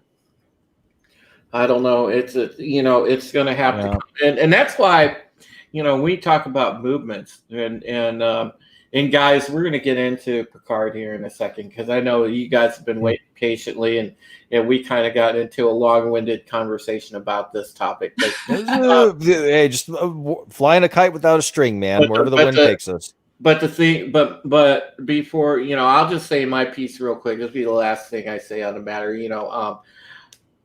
For me personally, I think that for us, just the movement that we have to get common sense back into our culture, our entertainment, and things of that nature. That's why I think this movement is important because, people that support a hashtag like the Phantom Menace, or support a hashtag like, the Phantom Collective, or if you're Comic State, or if you're War Campaign, or no matter like what you support, if you have that mindset where you're coming from a place of common sense and you want to get politics and all this crap out of the sphere of entertainment and out of that 24/7 browbeating, and it's a noble cause. And I'm telling you guys, out there that, hey, look, it's important that we, keep this going, that we win this battle, because we're the only ones that are going to, be able to turn the culture around and be that voice that you're calling for, Raquel, to sort of start opening a dialogue to say, hey, let's get back to being civil. Yeah, it's very terrifying to me that I know people in the center and on the right, and I've never heard them utter a single disparaging word about lesbian, gay, bi, and trans people. I've never heard them utter a single racist word, and yet they get on Twitter and they mention that they like a television show, and suddenly 50 people show up to bludgeon them, in all manner of disgusting behavior, and this is a misuse and abuse of the medium. This is not what this is about. People need to back away from their keyboards and realize you're dealing with a human being on the other side of the screen, on the other side of the keyboard. And if I could say one thing to everyone, it's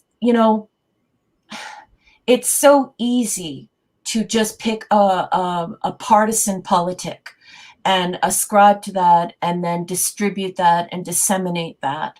But remember, you're not dealing with a political party online. You're dealing with human beings.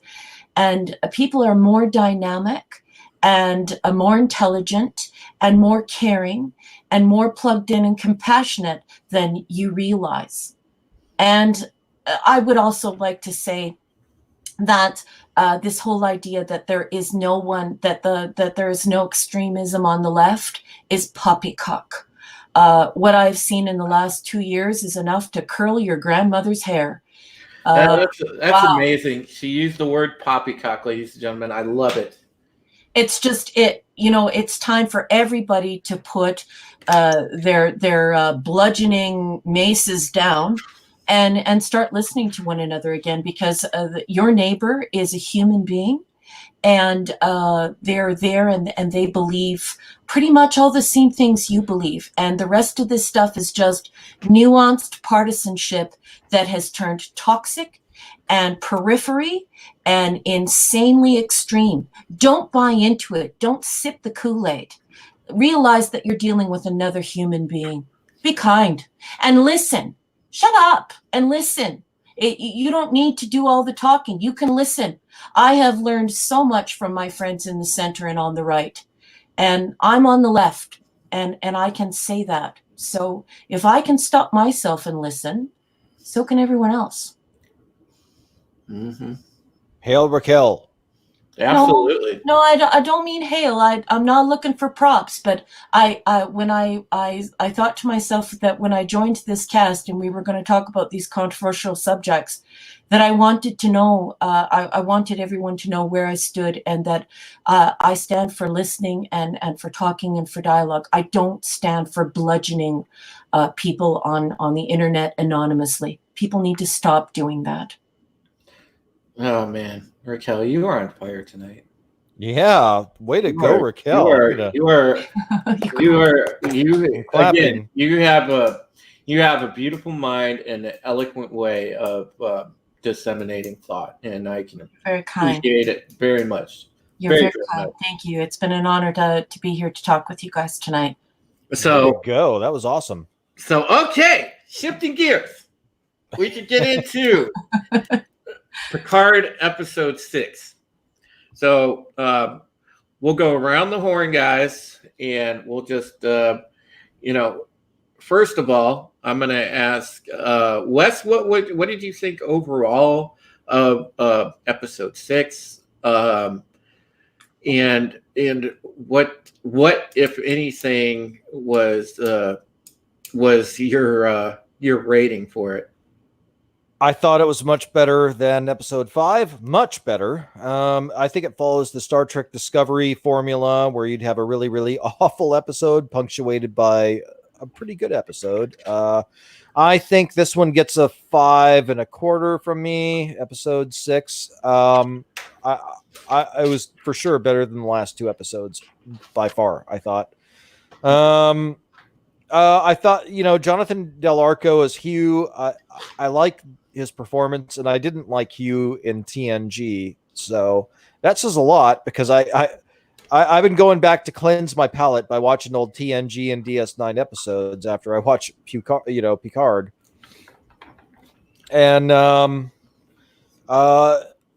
think his performance, I buy that as a 25 years later Hugh. But the overall story is what's given me problems, and the plot holes and kind of the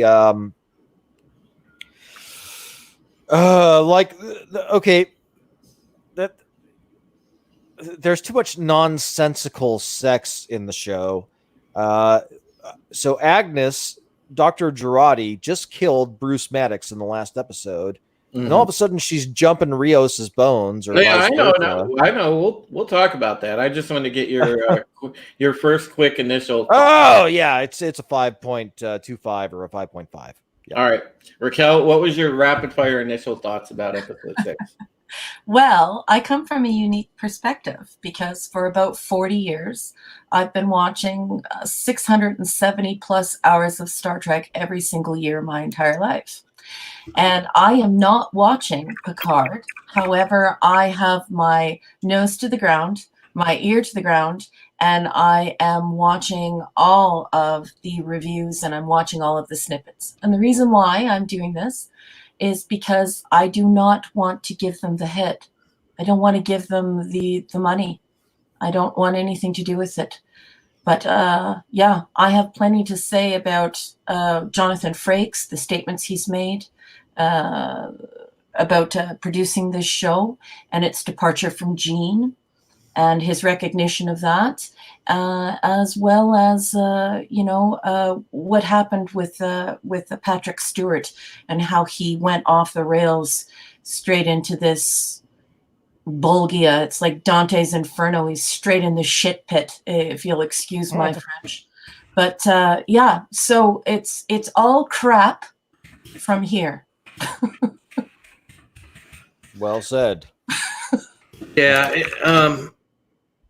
Well, watching the episode, like fair rating, what would you say initially? What's your rating on it?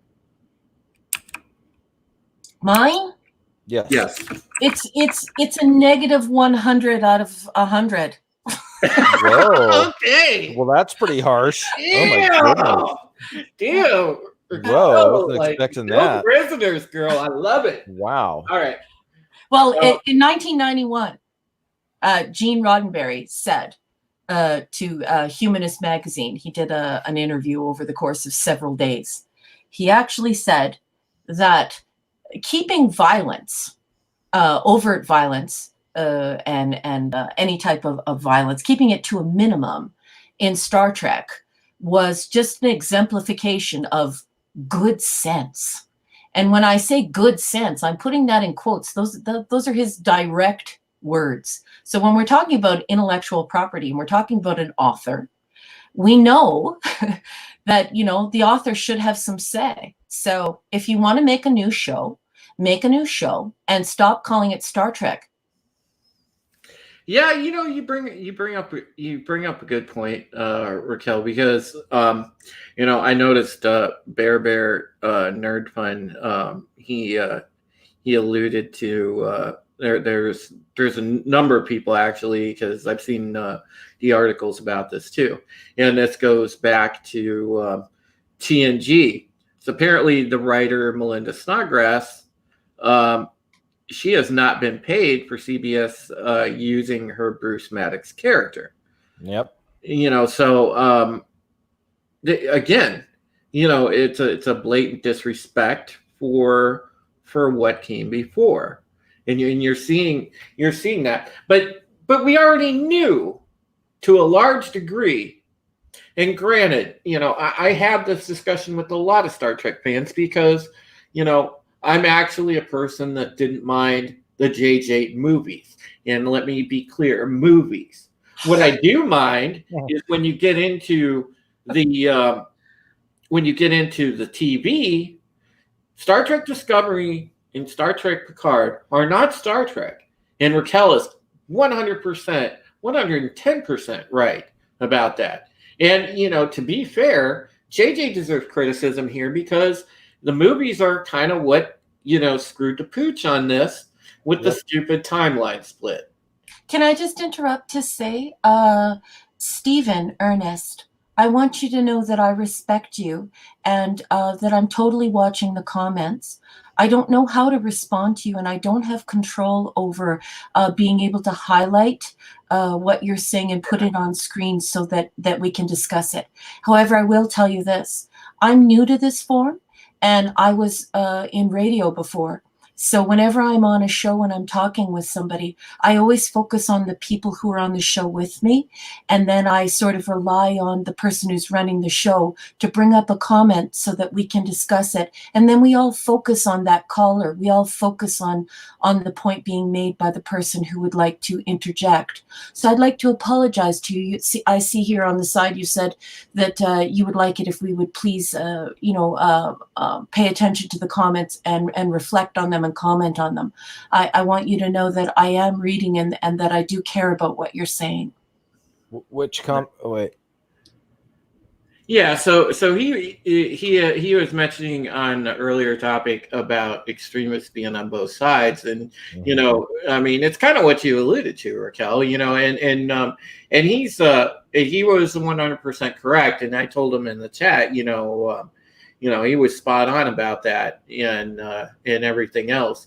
It's just, I try to get to the comments as much as possible, Stephen. Sometimes, some of them slip by, and if we're engaged in discussion, and it's not necessarily in that moment, I could get it exactly up there to, time it with that moment so that we can, nail it right on the mid conversation that we're having.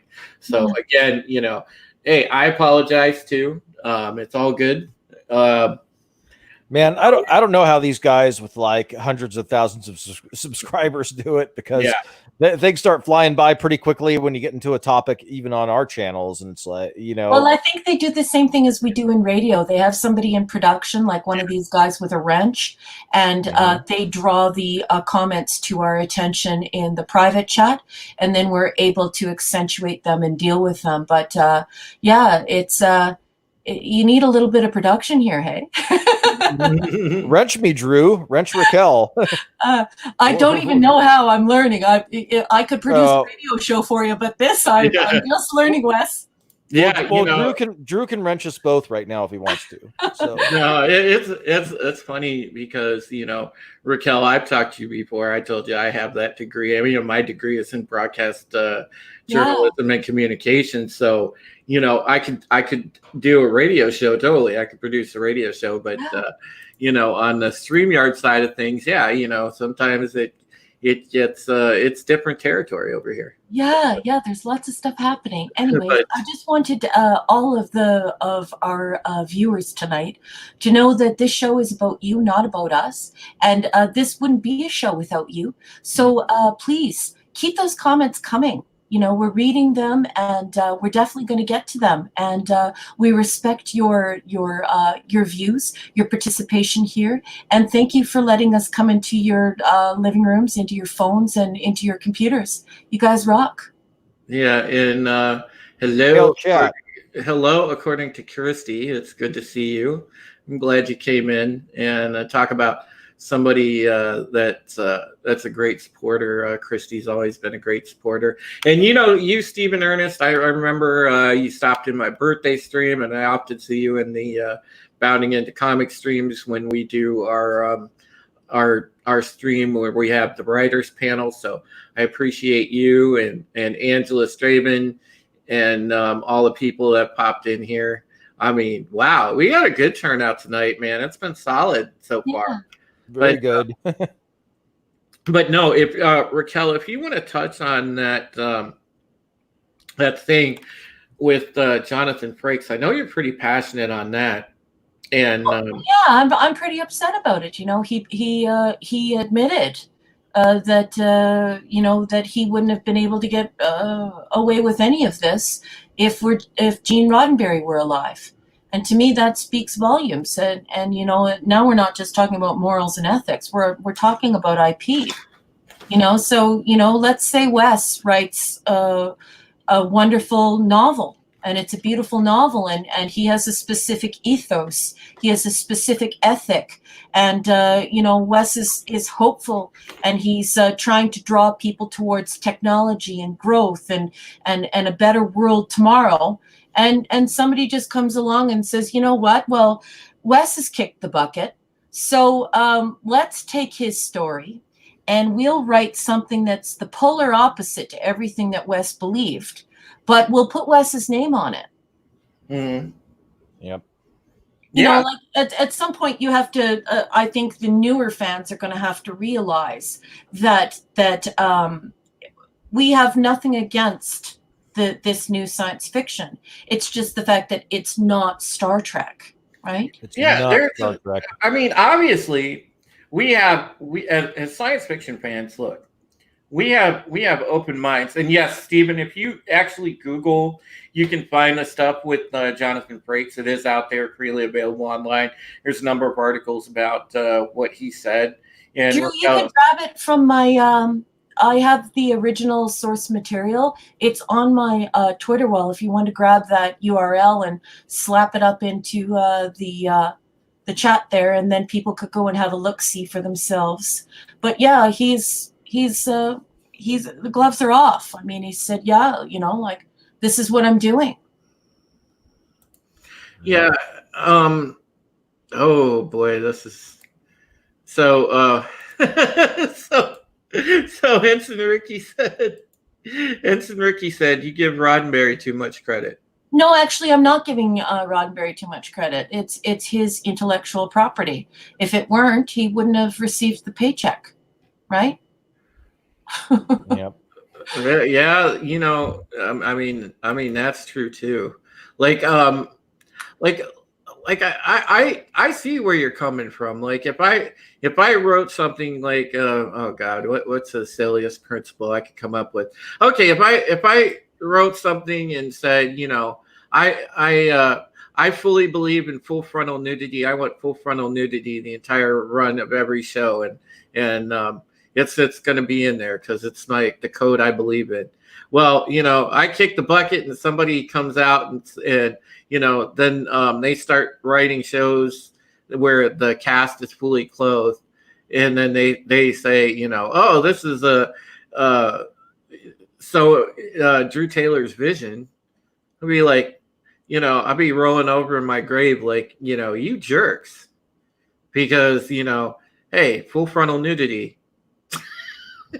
Yeah, and Gene Roddenberry died because of writing the show, right?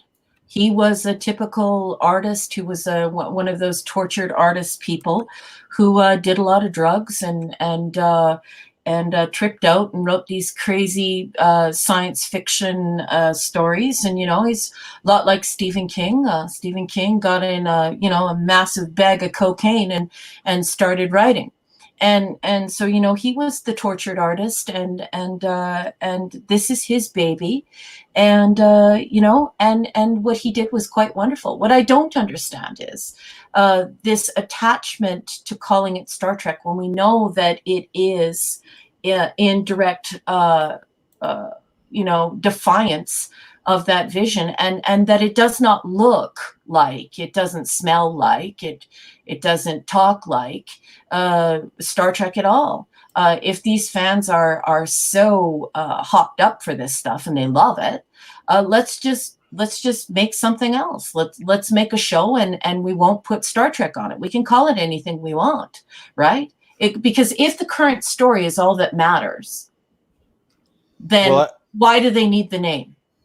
Well, I really hope that Roddenberry wasn't on drugs when he was a police officer, because I'd be really disappointed. No, but he was also in the military, right? But we all know that Roddenberry died largely due to you know, the amount of drugs he was doing, right? So, you know, it's unfortunate, but it was a long life of writing.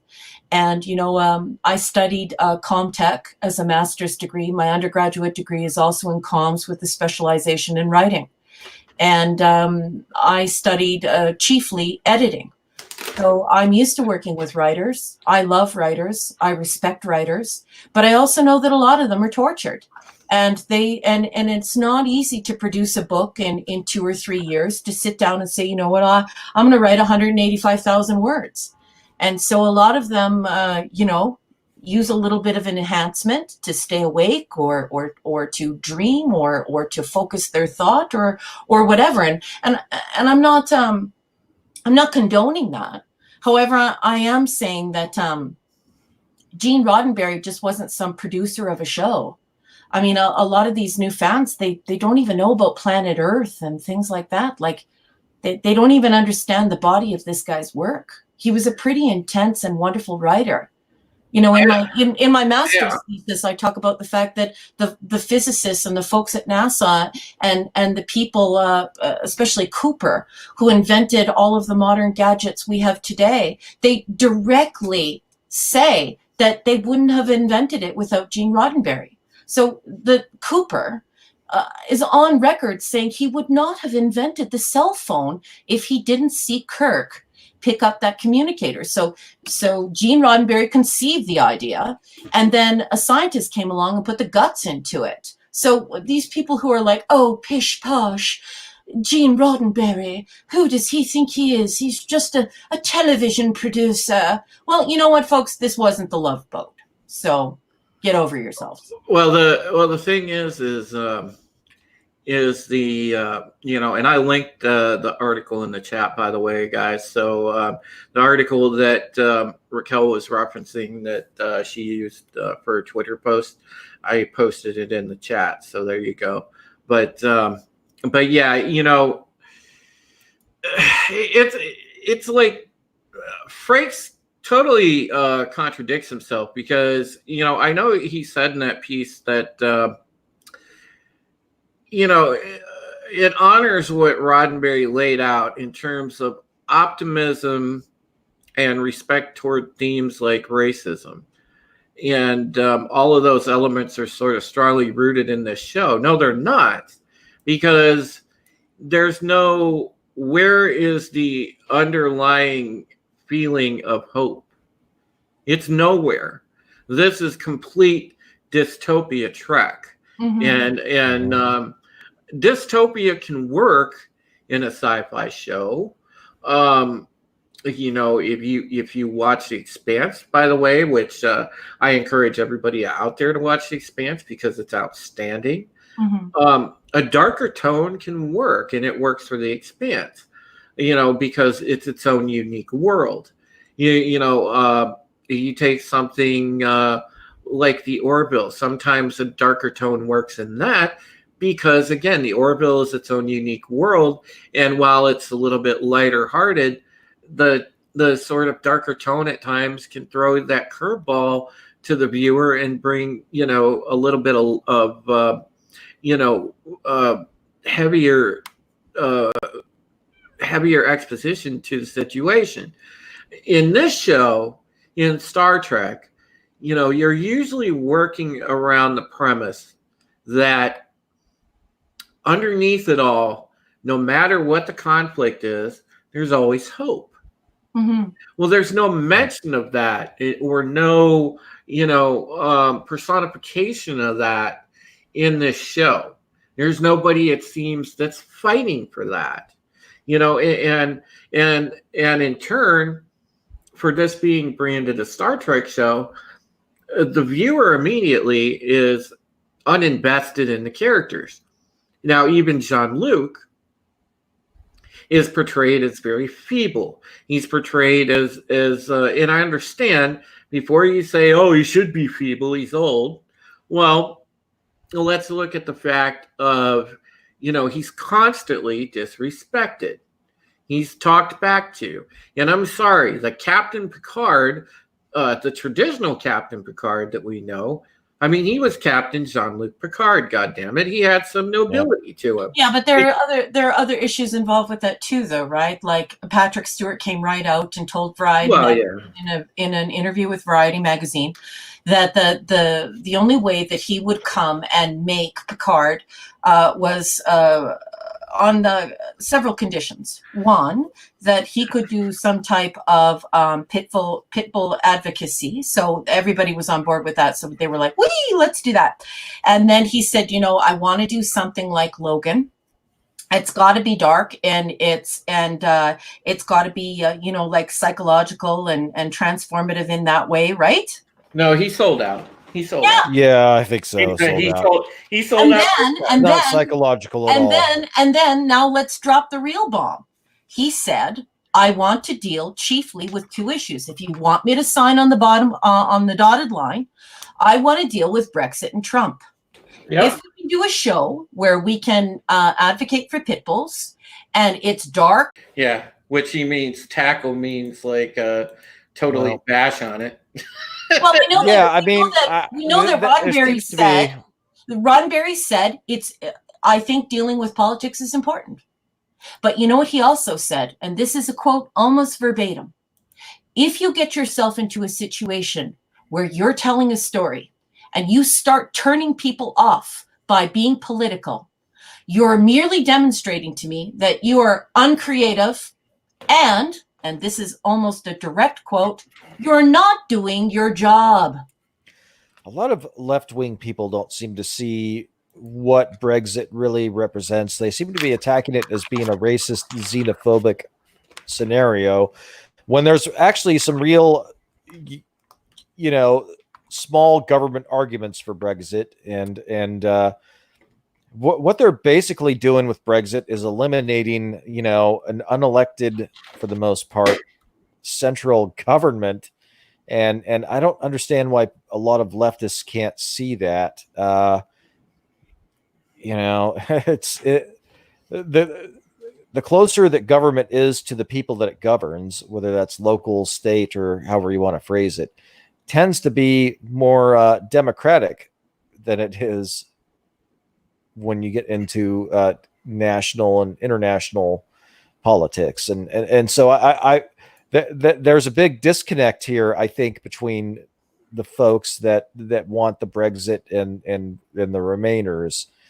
And I think if they would sit down and talk and listen, they would find they have a lot more in common than they really realize. But I also think that Star Trek was about creating questioning. It wasn't a didactical, a master of puppets. We're going to connect all the dots for you, and that's what Gene was getting at. And we had a comment that just went up, and somebody said, "But Roddenberry's part in Star Trek was very minimal."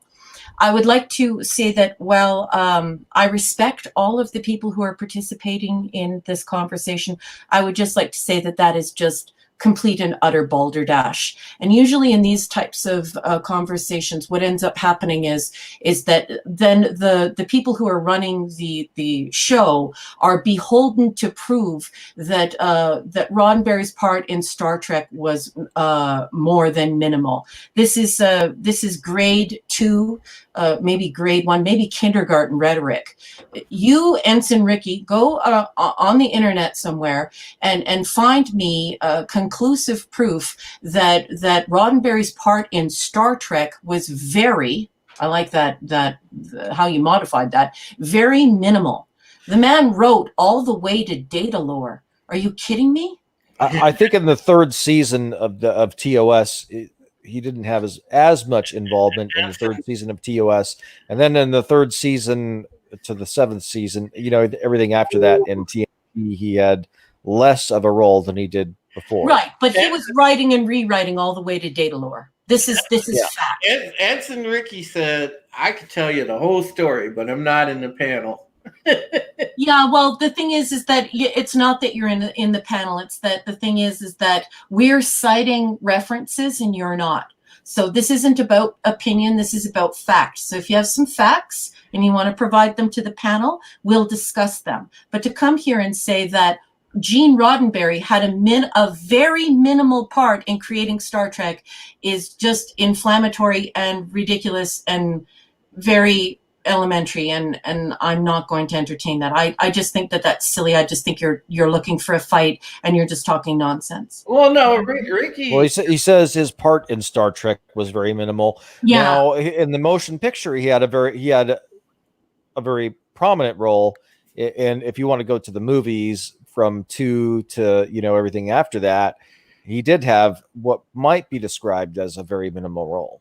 Ensign Ricky's one of my buddies. I know him from Sci-Fi Nation's channel, but he's a good dude, and I've had some debates back and forth with him about New Trek, and Ensign Ricky goes on to say, Roddenberry's lawyer rewrote the scripts. Mm-hmm. Once again, I'm an academic. So I really appreciate that a lot of this stuff gets a tremendous amount of lubrication on Twitter. People are like, oh, yeah. And then like a big fight starts. I'm not interested in that. I'm more interested in what we know is concrete. Raquel, I'm sorry. On record saying and what people are on record doing. And, the fact of the matter is that I'm going to say it again, and then I'm not going to say any more on it. To say that Gene Roddenberry, the direct quote here is, Gene Roddenberry's part in Star Trek was very minimal, is, I think, insulting and very childish to say. And I think that it's the kind of Twitter fighting that I don't want to participate in. I just think it's silly. Gene Roddenberry made Star Trek, guys. His part was not very minimal.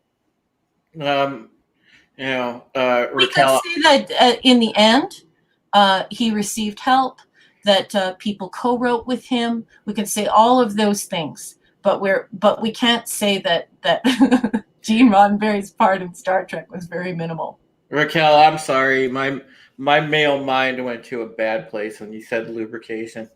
Well, no, that's exactly what I mean. I lost the joke that I was going to tell on that, actually. No, I used double entendre for purpose there. I totally think, it's like people just they glom onto this extreme language, Gene Roddenberry's part in Star Trek was very minimal. And then people, sort of just pile on top of it and they start having this big argument. It's just silly to say, George R.R. Martin's part in Game of Thrones on television was very minimal also. I mean, what a silly thing to say. If you want to fight with me, just DM me on Twitter, and I'll fight with you there, bud. Make sure that you don't bring your lube with you, though. Ensign Ricky said it's on Memory Alpha. Oh yeah, because Memory Alpha, which is made by users, which is totally under fire right now, by the way, ridiculous. We no longer have Stardate. They got rid of Stardate, and now it's what phrase are they using now? In show date or something like that. Wait, what happened? Wait, are you serious right now? Yeah, I didn't hear about the Stardate thing. I like memory data better. I'm serious. I mean, I think it's cute when people get on here and they're like, what about this? And what about this? No, like when I say that I actually watch over 670 hours of Star Trek every single year, and I have for 40 years, I actually mean it. I have a 28-year-old daughter, and I've been watching Star Trek literally my entire life. I think it's cute and everything, but stop it. Bring your adult arguments, not like silly crap. So does anybody... So did Riker use lubricant on up the long ladder when he washed, the space hillbilly's feet? I don't know. Sorry. Oh man, that was my adult argument. Sorry. I gotta say though, honestly, for this episode, like the most asinine, nonsensical thing that I saw, aside of watching it start to finish, was just the thing with Dr. Girardi. It's like, how are you gonna jump? How are you gonna? All right, I'm sorry. How are you gonna fuck this dude 3 minutes after you just off the guy that you were fucking for years? But she was an emotional wreck, and all of a sudden she's just like breaking the dude's dick off, and then whatever. You're supposedly an emotional wreck, but you're like, ooh, I'm gonna bang this Latino captain just because oh, I'm emotional and I'm horny. Oh, I've never had sex with a captain before. Has anybody seen that Star Wars girl? I'm just starting to get to know Twitter, but there's a young woman called that Star Wars girl. Yeah. And she made some hysterical tweets today where she sped up her voice in like the Chipmunks voice, and she's saying the dialogue, and it just accentuates just how ridiculous the dialogue is. Oh yeah, Raquel, I know Anna because she's a member of the Fandom Menace. She's awesome and intelligent, funny.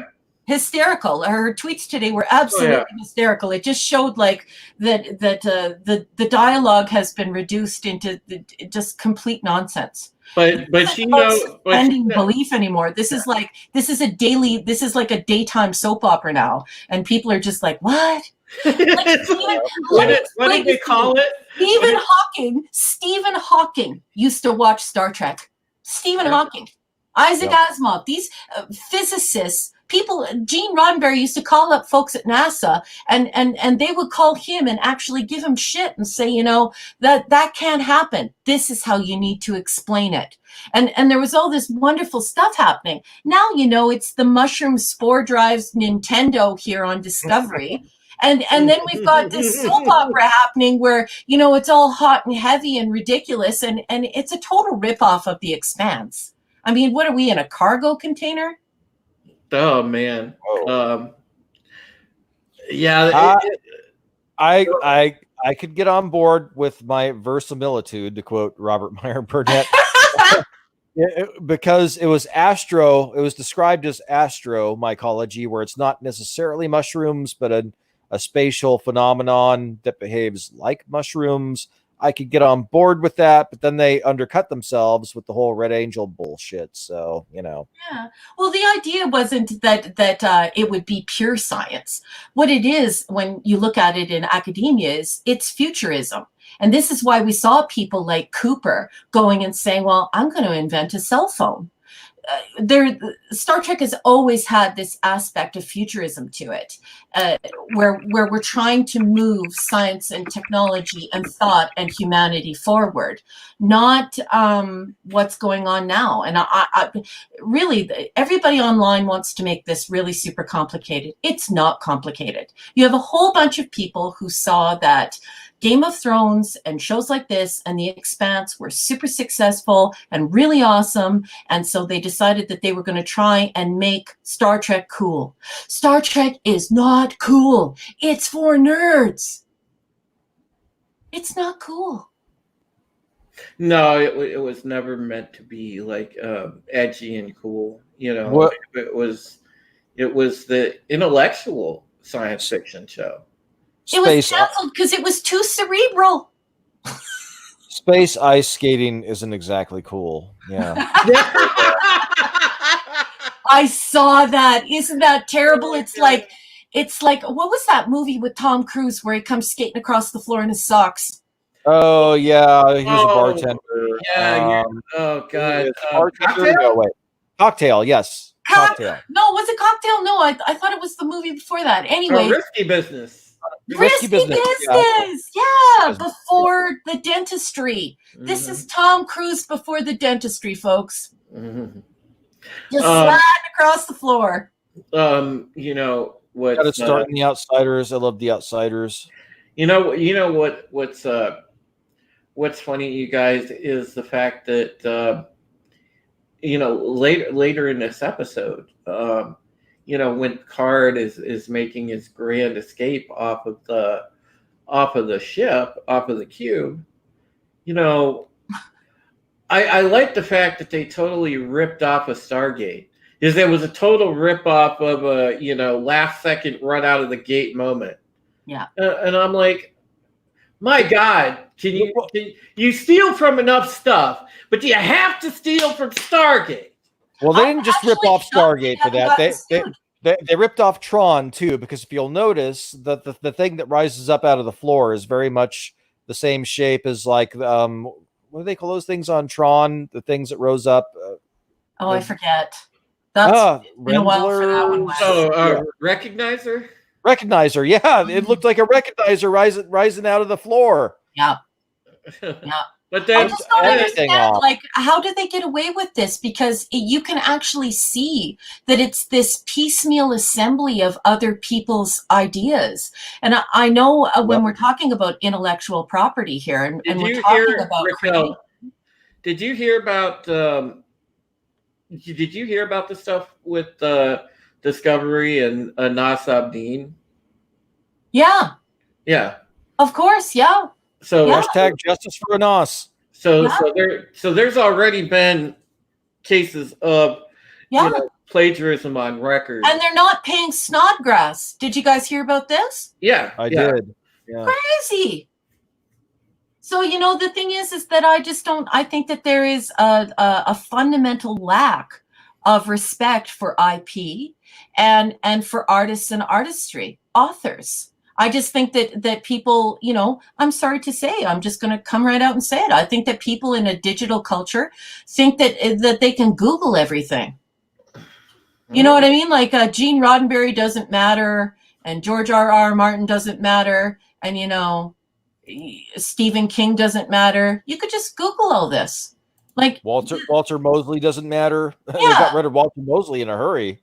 Yeah, like Dune, we could have just Googled Dune, Wes. We could just Google Lord of the Rings. Oh yeah, that one episode 4, they're like, Data had an orange cat. Do you remember when you told me about Data and the orange cat? It's like, oh my God. Yeah, Peter, Peter Clines, he had like very little to do with the writing of The Fold. It was all his editor. I think his lawyer wrote some of it. I'm being facetious, but you see what I'm saying? It's just, I just don't understand this free for all on culture, as though there are no experts, there are no authors, and nobody has a right to their ideas and their creativity. I think it's absolutely nuts. Nuts. Yep. You know what I mean? Like when I was growing up, we respected authors, and I don't want to be, the get off my lawn person, but that's not really where we're at, are we? We're now at the point where people are like, authors, schmothers, just piece some crap together from this show and this show. We got a gem here, folks. Well, in Hollywood. In Hollywood, the writer is considered the least important part of any project. The director is considered the most important part of a project. Yeah. Scary. Yeah, it really is. Wes and Raquel, could you continue for a few minutes? Because I have to check on my mom. I think she needs some meds real quick, so I'll be right back. Well, you send her our best. Please tell your mom that everybody on the stream is sending her our love and our thoughts, and tell her to be well. And she raised a really nice son. Please send that message to her. She's quite a lovely lady. We love you, Mom. Yeah, we love you, Ma. We'll do. I'll be right back, and it should only be about 10 minutes. So carry on, guys. Yeah, no All problem. Go ahead, Drew. Oh man, I was thinking about doing a multi-part series called The 99 Problems Wrong with Star Trek Picard, Part 1. And I don't know. I think that would be great. Oh god, there's so much. That and Star Trek Discovery, which oh god. Well, disco, I did a comparative, in comp lit, in comparative literature. We look at all the different aspects of a story. And so I compared traditional Star Trek with disco, and I put it in a chart. And Doomcock absolutely loved it. I would love it if you would do something like that, Wes, with Picard, because now everybody is holding me to my word. I said, you know what, I'm not ordering a streaming service for this crap. I'm not going to help boost its ratings. I'm not going to be involved. So I'm counting on Robert Mayor Burnett, Doomcock, and just the whole crew to keep me informed. And I love that kind of geeky, nerdy, academic stuff. If you could do something like that for Picard, I think everybody would love it, especially if we could meme it up. Oh yeah, it's totally memeable. But Yeah. it's oh man, where do I even start? It's not Star Trek. Picard, he's a doddering old moron. Everybody tells him off. Yeah. Sunglasses. I mean, where do you stop? Yesterday, my opening tweet for the day was, we send Alex Kurtzman version of Picard to Farpoint. Q annihilates humankind. The end. Finn. Yeah. Yep. Yeah, he would have killed them. Yeah, like there's so fired many phasers about and killed how everybody. humanity is great, and how he'll defend humanity until the end of time, and how we're always growing, and we're always changing, and we're always shifting towards the good. And where did that Picard go? That Picard is gone. Yep. But like, classify Fall Point Station. We want fabrics that have gold patterns on them anytime we want them. Let's leave now. Yeah, and the thing I also don't like, and is the fact that I am a lefty. Like, I do believe in all this left-wing politics. I really do. I'm not a left-wing extremist, but I am a lefty, and I'm a proud lefty. But what I'm seeing on Picard is like regressive Star Trek. Like, Star Trek actually used to be really progressive. Now it's just like a bunch of avatars that stand in the way of representation. And it's empty reprosentation. Well, they made Raffi a crackhead. Yeah. Well, she's not only that, Leonard Nimoy died from COPD. And Roddenberry also had thoughts on smoking as well. He came right out and said, we're not smoking at this time. We're moving past this, And of course, Dreckies will just come on and say, or Dreckers will just come on and say, well, that Gene Roddenberry, he had nothing to do with that Star Trek. Birdies and butterflies assembled Star Trek like Cinderella's dress in the middle of the night. And none of that stuff matters. But we know that Leonard Nimoy, that Gene Roddenberry came forward and said, you know what? I had this initial idea of this Spock character. And I was thinking, it could be a robot. It might not eat. I had all these ideas. But who really created Spock was Leonard Nimoy. And, so here we have Leonard Nimoy, director, producer, actor, Emmy nominee, this person who created all this wonderful stuff for Star Trek. And then we have, what's she smoking? Is she smoking a big pen of meth? I think so. Like, she has a very meth head quality about her. Like, what are you doing? And she's a woman of color. She's a mixed race woman. They made her a scientist. Shouldn't she be like? They made her a complete imbecile. Yeah, and some meth head. I was getting into arguments with people on Twitter about it. They're like, "Oh, so you're not going to do drugs, if you some traumatic thing happens?" And I'm like, "Look, we already know so much more about addiction and triggers here, 30, 40 years later after, the 60s.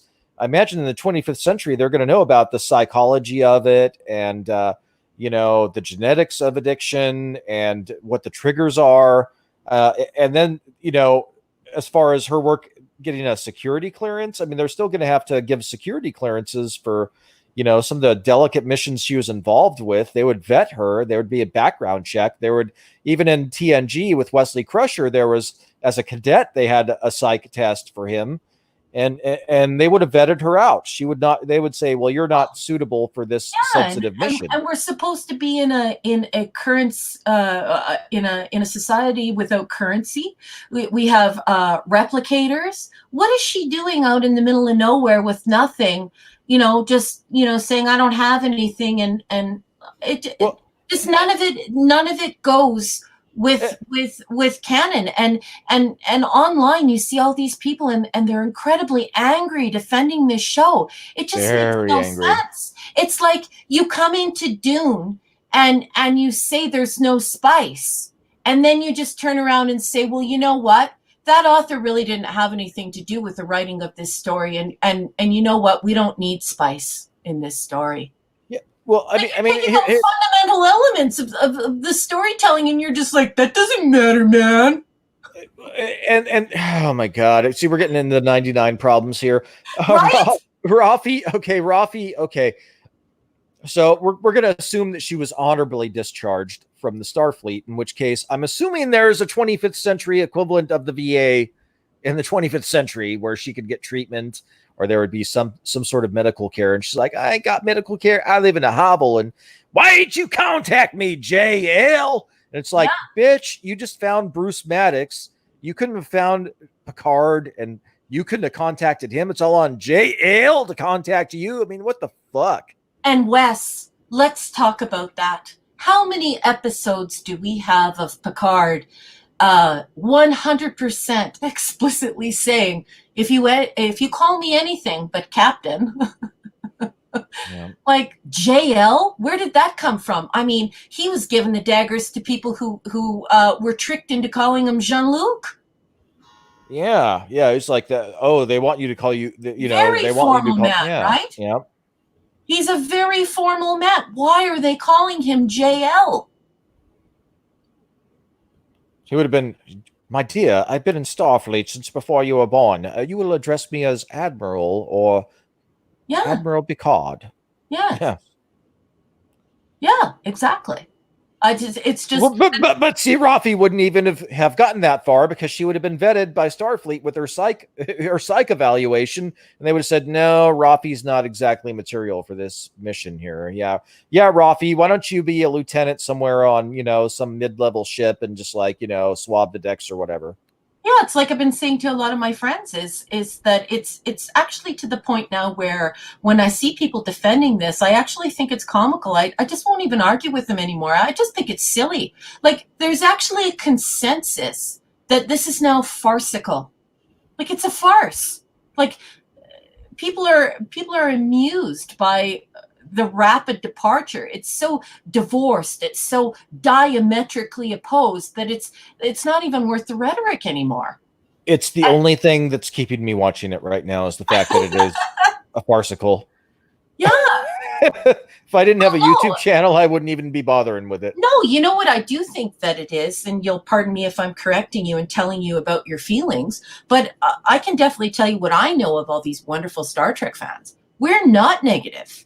We came into all of this hoping with all of our hearts that it would be successful, that it would just be a glorious rise from the ashes, and that we would have our precious Star Trek back, right? Nobody was hoping this was going to fail. No one was hoping that. Everyone is hoping for it. We want it to succeed.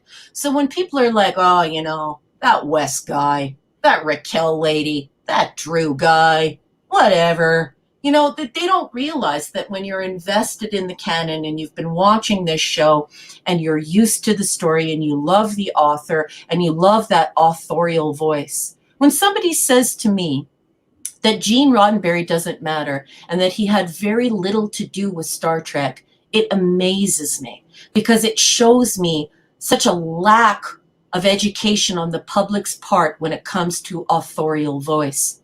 And then people will say, well, Fontana helped him. Well, yeah.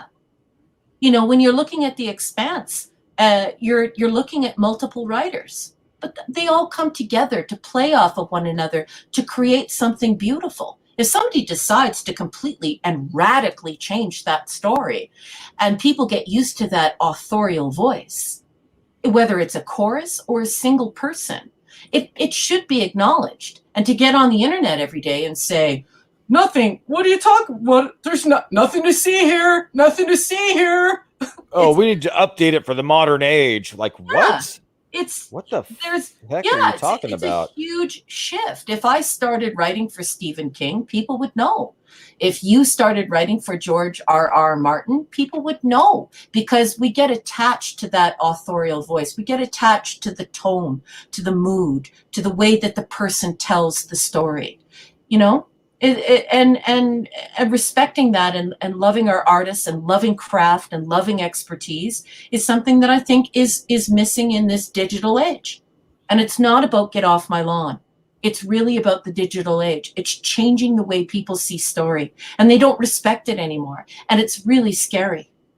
Yeah, I mean, not respecting the source material, or oh man, I mean, so when they said Picard was going to be a character study, I was like, well, that's an interesting exploration. Picard's going to, go off on some trip looking, archaeologically in his retirement, looking for the Iconians or something like that, something that would have tied to canon. And instead, he's a doddering old idiot and everybody's putting him down and he's stupid and, and he's privileged. You live down your chateau, JL. Why ain't you contact me in 14 years, JL? It's like, what the hell? Yeah. So dumbed down and stupid. He also hates children. He specifically doesn't like children. He feels uncomfortable around children. And now all of a sudden loves children. Even in the later movies, he just loves kids. So are we to believe that Jean-Luc Picard is schizophrenic, or should we just address the truth? And the truth of the matter is that Patrick Stewart has come forward and said, I didn't really care for Star Trek.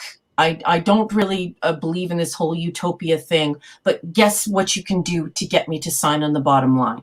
You can make this like Marvel Comic Universe. You can make it like Logan. And you can bring in some Pitbull rescue. I support that now. And another two of my causes are Brexit and Trump. I want to go after Brexit, and I want to go after Trump. I find two of these issues very troubling, and this is what I want to deal with.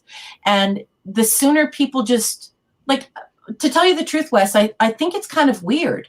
Like, how much more do you need other than the actual actor saying, I signed up for this specifically because they promised me it wouldn't be like Gene Roddenberry's Star Trek. It wouldn't be like Star Trek at all. It would be like Logan, and we would teach people a didactical lesson about political parties. He directly said it, but you'll get people on the internet all day long arguing about it. Well, Wes, I just believe what people say to me. If you tell me that you don't like cheese, I'm not going to make you a cheese sandwich, Wes. I'm just going to believe you that you don't like cheese. Yeah, exactly. It never goes well when the actor has that much influence over their role. Yeah, I mean, you go back to the 80s sitcom Growing Pains. Kirk Cameron became a born-again Christian, totally changed his character. And he's like, yeah, I'm not going to have my character be this bad boy or whatever, and then you have Patrick Stewart coming in. Oh no, I don't want him to be the reserved, very stoic captain. He's gonna, be a totally different character, and it's just. And Gene Roddenberry didn't even want Patrick Stewart. He thought he was too old. Yep. He didn't even want him in the role. He thought he was completely wrong for the role. And, and then later, you hear that Patrick Stewart had these ideas that he wanted to bring forward and got shot down in flames. And then you hear that he had a big fight over his uniform. He did not want to wear the Starfleet uniform, so much so that he bitched and whined and moaned. And Roddenberry, of course, said no, like, this is the vision that I have of the future. I want people to look sleek.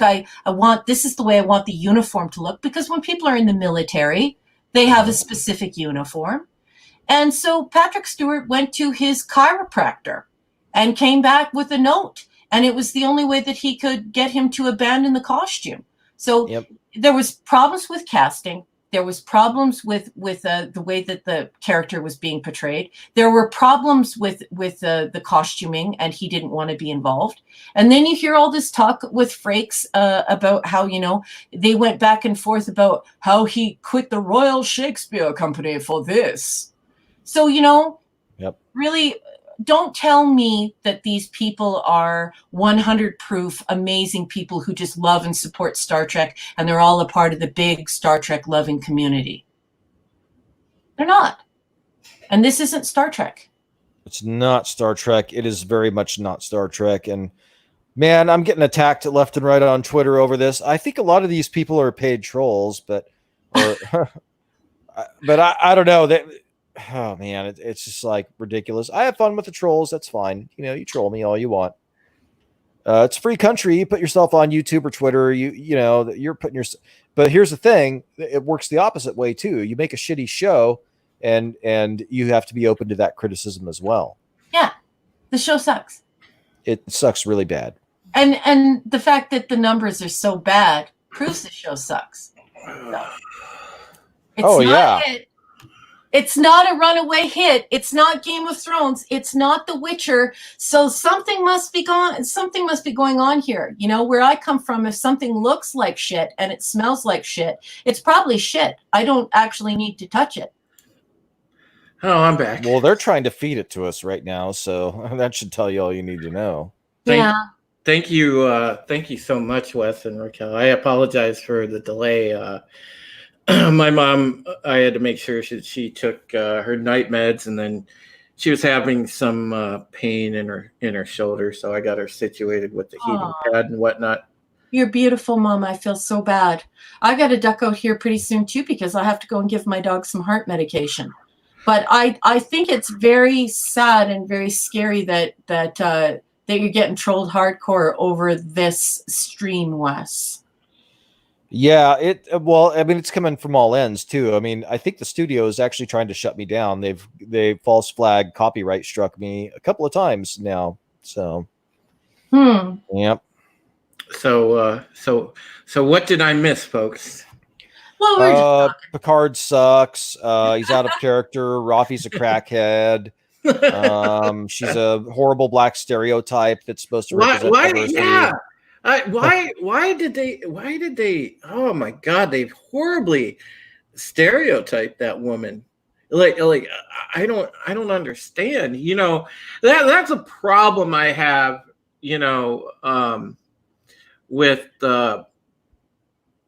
With a lot of this stuff, and it's not only Star Trek, because it's present in Star Wars too.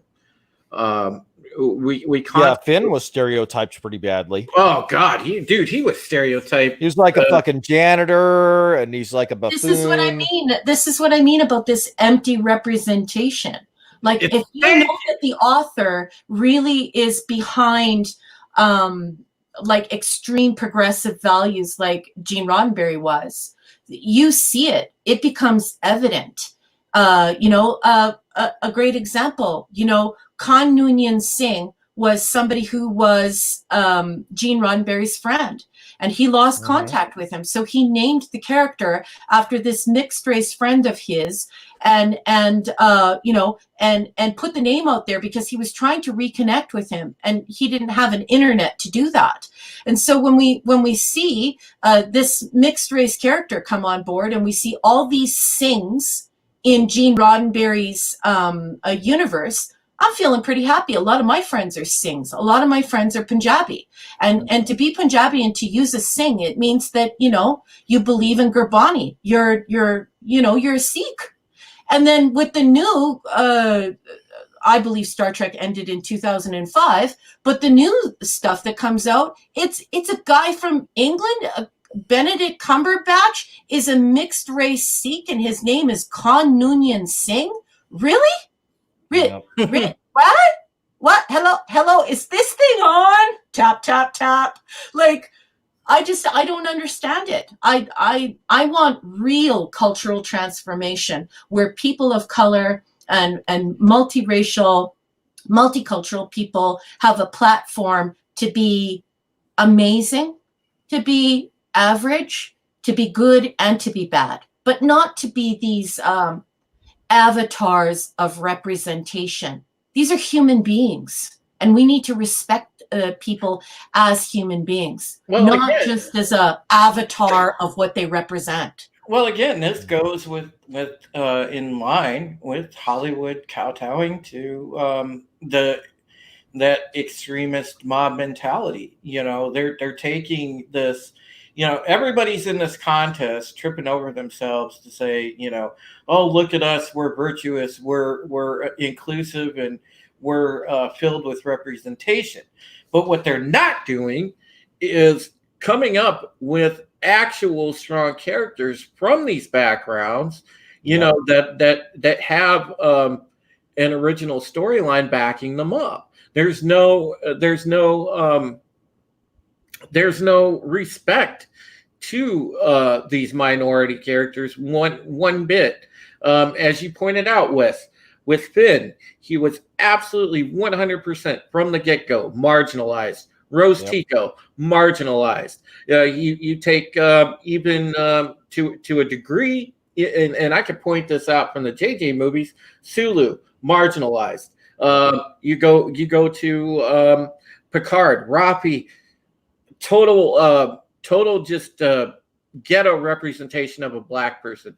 There's no substance to her. They just show her all cracked out, screwed up, lost touch with their kids, or had her kid taken, whichever. Yeah. How does that give a person of color watching this, somebody that they identify with? Compare that to what Martin Luther King said to Nichelle Nichols. I'm going to step away from the computer for a second. I have to go give my dog some heart medication. But I not only completely agree with you, Drew, but I offer that as something for the audience to think about. When Martin Luther King said to Nichelle Nichols, what you're doing is just absolutely beautiful. You are an engineer, reconfiguring an entire communications panel. You're an astronaut. You know what? You stay where you are. Don't quit this job. What you're doing is so important. And this gets into what Wes and I were talking about earlier. It's about hope. It's about letting people know that you don't have to answer to your lesser angels. You can do something good. Yeah, apparently it was all wrong. Rafi's a crackhead, and because Picard lived in a chateau and was privileged, Rafi, it's okay for her to be a crackhead, and yeah. Oh man, really bad. Oh man, Ricky. Yeah, it's in Ricky there. He says, "Oh my God, the children again. Have you seen the Inner Light? Have you seen Generations? So you think those experiences didn't change Picard after 20 years? It's in line with his character. Except Ensign Ricky, there's the episode Captain, Masks, which had Captain Picard Day, in which case he still very much didn't like children in that season 7 episode." Yeah, I mean, I can understand Picard evolving, but he didn't evolve; he devolved. That's the problem. Well, here's my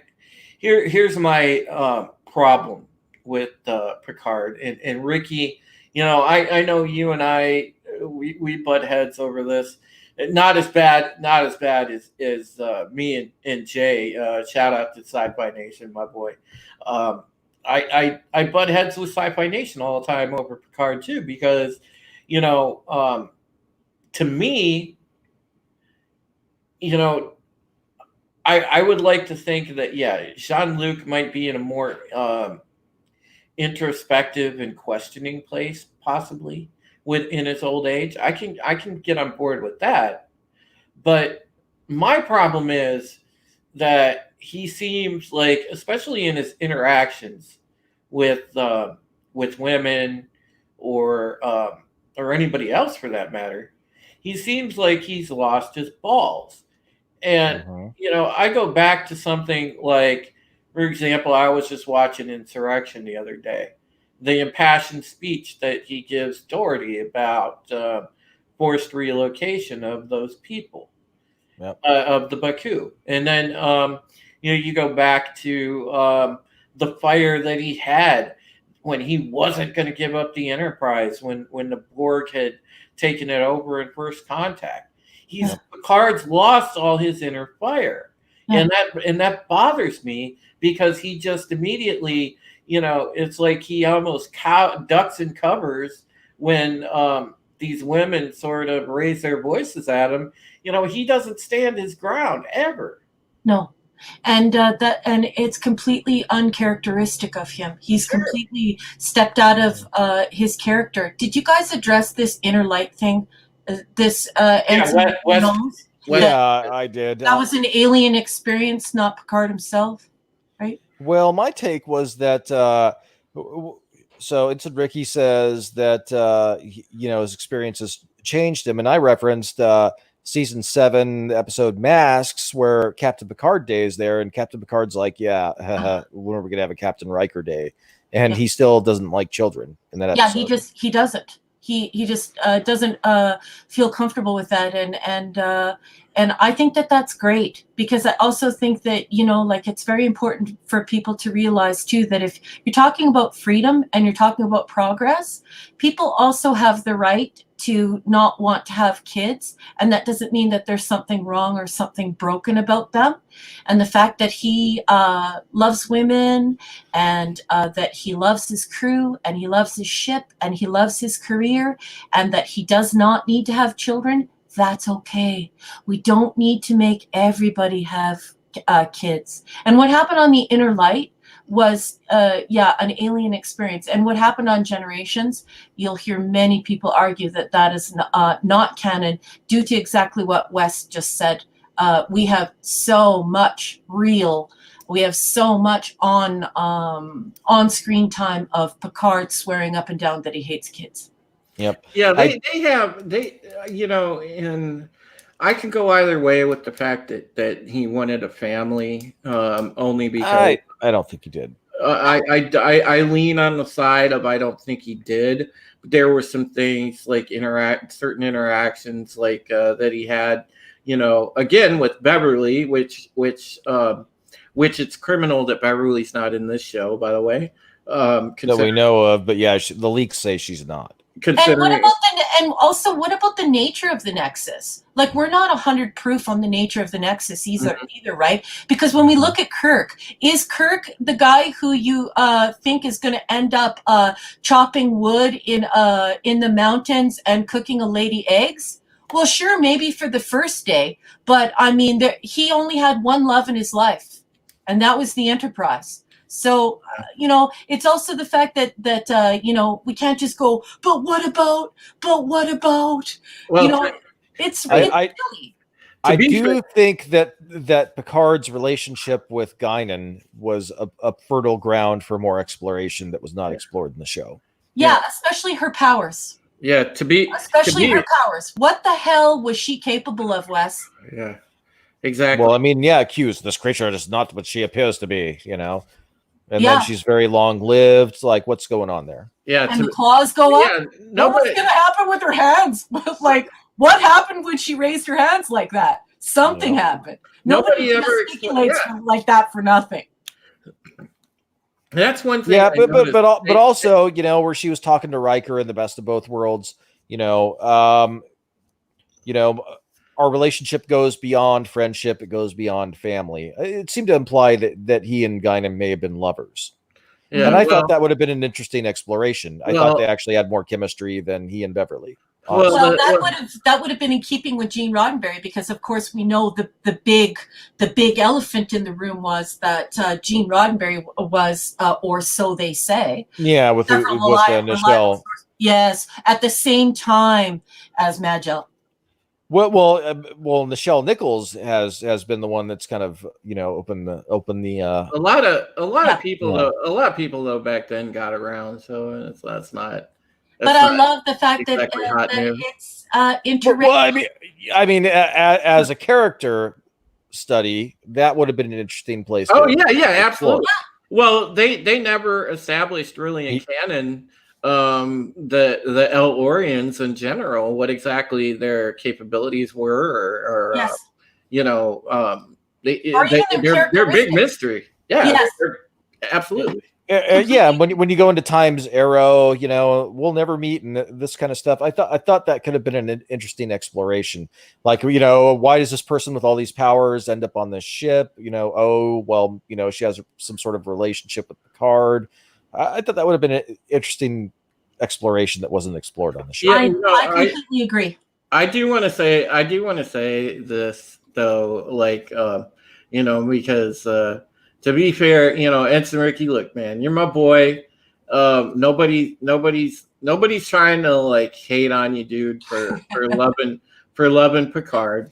I mean, yeah, we're just saying you absolutely know nothing about what you're talking about. No, I'm kidding. I'm joking. I agree with I'm Wes. joking, Ensign Ricky. I don't have anything against you personally. I'm only here to, and I truly mean that. I don't have anything against anybody here personally. But like I said, I'm an academic. I only deal with facts. But Ensign Ricky, next opportunity I get to do a Picard breakdown, I will have you on, and you could say your piece on the whole matter.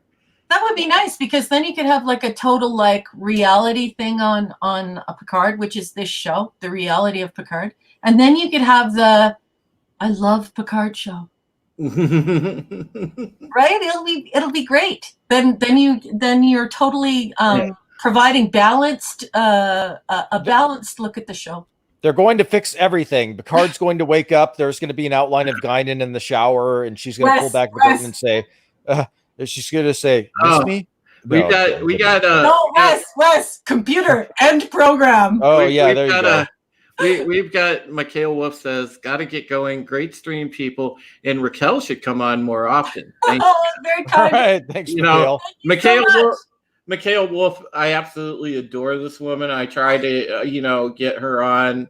I've been trying to get her on, and I'm thrilled that Wes kind of did the gentle prodding and got her to come on tonight, because she's great, and I definitely, if she'll do it, I plan on having her on more streams for sure, because she is absolutely well spoken, entertaining, and beautiful, and you can't beat that combo. Oh, you guys are so sweet. I think this panel is just great. I had a blast with you guys. I feel the exact same way about you guys. I think you guys are great. And Wes is a riot. I just met Wes tonight. I think he's terrific. But the thing is, though, in general, in closing, because I know it's going on 3:30 in the morning, chat, and we're gonna wrap it up. But for me so far, on a whole, the series is just there's moments. There really is moments in the series. There's moments that I've liked, where I've seen a fleeting glimpse of something that feels Star Trek-ish to me. But for the most part, it's just so disconnected, and for me, the plot moves too slow. And that's but is that what you want? Do you want everything to be member berries? Do you want everything to be nostalgia? Because I see it as a form of emotional exploitation. Like, I just want to be told a good story. People are like, "Oh, Raquel, why do you like The Mandalorian?" You want to know why I like The Mandalorian? Because it's like gone back to like such basic storytelling. It's like the Epic of Gilgamesh. You got a couple of gunslingers, and they're telling the story. Yeah. Just The Mandalorian's awesome. I don't need member berries and nostalgia. Like three episodes of The Mandalorian. I like it. But you need more than member berries and nostalgia. You shouldn't be looking around for quote unquote Easter eggs. You should be blown away by a great story. And that is why we've had a beautiful Star Trek experience. My Star Trek experience has been just over 40 years. The plot just moves so brutally slow. That's the problem with me. You guys didn't even leave Earth. We're exactly. We're 6 episodes in, and we're just now getting to the nitty gritty of it. And oh God, and even when there is something, it's so bad. It's so bad, like Data's slut daughters, and yeah. Why? Like everybody sluts it up one episode. All of a sudden, Agnes is a slut, and then what's then there's murder, and then 7 of 9 NEIN 7 of 9 is like a brutal murderer and killer. Watch it, Wes. You. I just met you tonight, but you seem like a relatively intelligent human being. How do you feel about the fact, like when I saw the promo shots, I was like, holy Mary, mother of... Well, that's the Expanse. What is he doing sitting on his chair, man-spreading like he's doing like hot yoga? And what is that thing sticking out of his arm? Why is he smoking? And where's all the diversity? All I see are a bunch of white guys in a cargo container, and all the lighting looks like the Expanse. Like... Yeah, they ripped the lighting straight out of the Expanse. Just ridiculous. Yeah. Well, you forgot that Rios is a Latino lover stereotype too. It's I don't know that because I haven't watched. Right? I want to see. I want to see if next episode if he's gonna take Rafi to bed too. It's like, well, he almost took Rafi to bed, but Rafi was too stoned or drunk for him to feel like he had any honor doing anything with her. This captain is Latino, you guys are saying. Yeah, he's Latino. Yeah. Heat. He's way Latino. Yeah. Well, he just looks like they ripped him right out of the Expanse. That's what it just looks like. He looks a lot like Holden. Yeah, Holden with a beard. To be fair, yeah, if you look at both shows and then you look at Picard, it does look an awful lot like the Expanse, because even the way that they name the ship, it's very reminiscent of Rocinante. Yeah, the Rocinante. That's like one of my favorite novels of all time, and I studied it actually in comparative literature in university. I mean, that's a wonderful book. I'll give The Expanse some credit in that it is dystopian, and The Expanse the show started with a 0G sex scene, which I thought was awesome. Yeah, I did enjoy that. Yeah, but it's not breaking with anything, and it's not copying anything. So, gimme more. Like, it's not like I like a science fiction devoid of sex. Like, dude, I'm in for some sex. I'm just not in for some sex on Star Trek. I mean, it's not the way it's portrayed. I mean, here, no. not. I don't mind them showing like lovers in Star Trek. I mean, we've had some classic lovers in Star Trek. We've had Jadzia and Worf have some steamy moments. We've had other people have steamy moments. I'll give 2 examples of where I thought female sexuality was used very well as a plot device in Star Trek.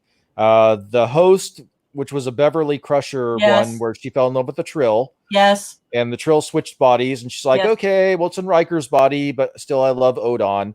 And then there's the one with Deanna Troi, The Price, where she met the other half Betazoid negotiator. Yeah. And they had a romance there. And Beverly's like, oh, it doesn't matter when your toes curl up or whatever. Or maybe that was The Price or the Host. But anyhow, I mean, I don't mind it when it's done a certain way, because there's a certain way that it's always been kind of portrayed in Star Trek, where it's like been shown in passing in a way, but not like that full on explicit exposition, and that's what I think is the turnoff here. Well, they're embracing kind of modern hookup culture versus romance. That Stephen Hawking was watching, and he was like, "This show is excellent." Isaac Asimov watched this and said, well, that man needs a little help with his science, but this is excellent. And then the other show, Yeah. like at a certain point, we're going to have to admit that this is also about quality writing. Like when I see Riker and Deanna in a tub together in the foam and you know she's shaving them, I'm all on board. But this other stuff that I'm seeing, it's just I don't understand it. It's just a whole bunch of people that seem completely emotionally void. They feel like avatars to me. And I've seen so much of the footage of this show. I've not watched it all the way through. But part of the reason is because I tried to watch all of Discovery and almost got through it. And then I realized, wow, this is absolute shit. This is not good writing. I can't. It's very bad. You know. So again, the sexuality in Star Trek Picard, they seem to be embracing kind of like the hookup culture of modern day, as where, you know, in TNG and TOS, there's a little bit of romance involved in it, you know? There's a little bit of three-dimensionality to it. Instead, it's just like, oh, I've never had sex with a captain before. Like, what? Yeah, but let's be honest, Wes. The thing that I really liked about that is because it did come from a male voice, okay? Yeah. Because I can definitely tell you that my brothers aren't hit it and quit it kind of men. I have a whole bunch of brothers who are just the nicest, sweetest men. They're also romantic. They also have feelings. They're cute like Riker, where if a girl ever, you know, complained about a beard, he'd shave it off. Like men, it's okay to say that men are good too, right? Like men can represent good and lovely and wonderful things. Men are also romantic people. I don't know why this entire generation thinks that all men are crap. But men are also romantic. They do not need to throw you up against a cargo container and just do you vertical. Yeah. Or if it's going to be hit it and quit it, you know, have that be on shore leave like Picard in that one episode with Vosh. Risa. You know, keep it off the ship. Yeah. But it's also even in Risa, we have some romance there because, you know, you got the sun on your skin, you got a little bit of the sunblock on, you got the music, you know, cocktails. Yeah, you're ready to go. You're taking some exercise classes. You're getting all hot and bothered. Good. But I'm just saying that, like, it's very reductive. What I'm seeing as a social scientist, what I'm seeing as a person who shepherds writing and as a writer is we see a lot of empty representation. We see paper tigers. You know, from a distance, it looks like a tiger. Then you reach out and you realize it's onion paper. It's actually not anything of substance that can actually create cultural transformation. It's nothing inspired that people say, I want to do that. I want to be that. We can make this. I have hope in this. I have hope in that. It's not creating that. And anyone who says that is just full of poo-poo. You mean little girls don't want to murder their boyfriends and then have sex with the captain on the ship? What? Yeah, Wes. Yeah, I can agree with Ensign Ricky on a couple things. He did say in the chat, you know, the show is getting fans talking, and you know, Picard. He said the main difference between Discovery and Discovery, all the fans hate that show. Picard kind of made the fans hate each other. And you know, Ricky's not wrong. There is a certain divide in the fan base right now. Well, no, Ricky is wrong because I think people are just as divided about Picard as they are Disco. I haven't seen people be divided about Disco. Everybody hates Disco. No, I was actually at a trivia night here. I'm Canadian. And I was actually at a trivia night. Oh. And a woman next to me, when I said, she was sitting at another table, when I said that I thought Discovery was shite and that Star Trek ended in 2005, her response to me was, and what does that say about you politically? And I said, wow. Absolutely nothing. Nice. Yeah. Nice comeback. Good job. Oh, I love it. You know, but she was mad and she was ready to go at me. Like, come at me, bro. I need. Nazi! I don't mean to be crass here, but I need that meme right now, you guys. It's too bad that we don't have it handy when Raquel said that. We need that meme that says, in response, Poe's mad. Yeah, like, what do you mean? What does that say about me politically? That I don't like a show? And this is what I talk about so much on my Twitter. And there are a lot of scholars on my Twitter as well. And we sort of go back and forth, and we sort of laugh about this because, Right. Watching a television show is not a partisan movement. It's not civic engagement.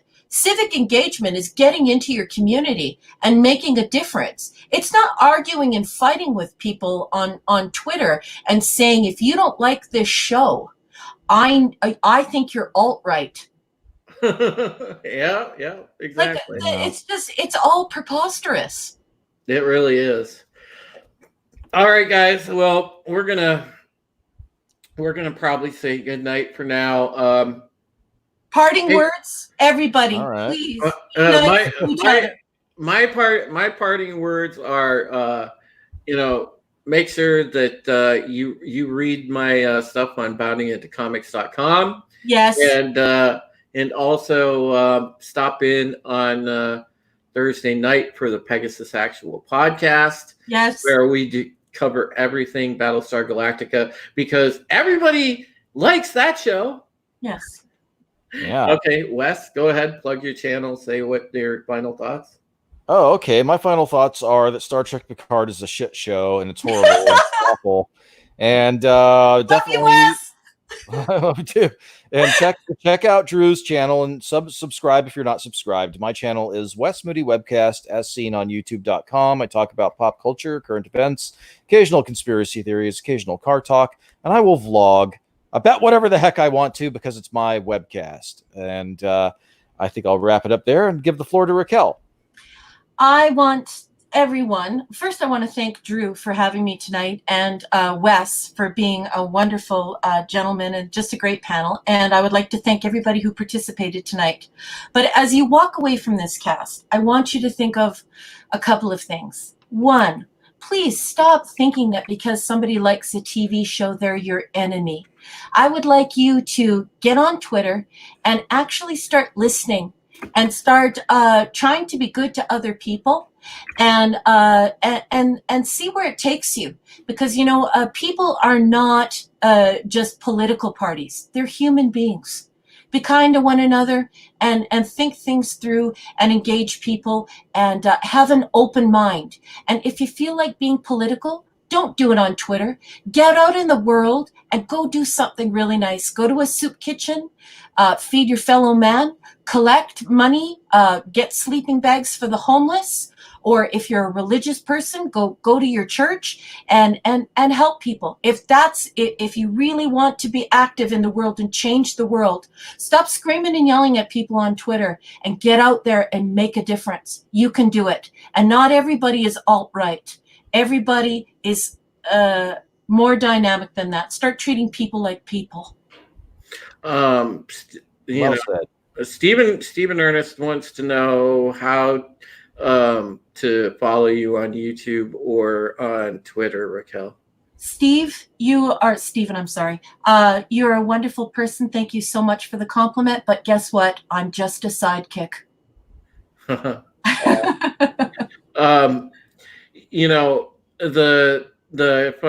The thing is, guys, if you want to see Raquel, now a lot of times she'll go on with our mutual friend Orville Nation. A lot of times her and I will both be on the same panel with PJ. So make sure to watch Orville Nation's channel. You can catch us there.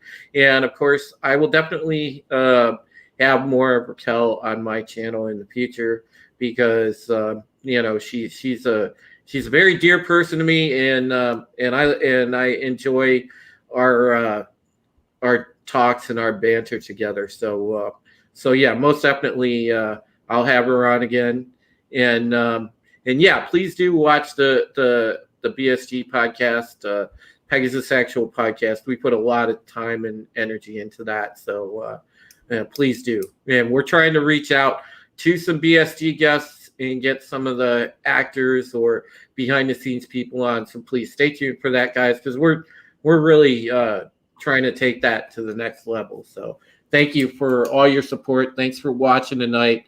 And I know this was impromptu. So thanks for coming on short notice, guys. And you guys have a great night. Thank you. Good night, everybody. Absolutely.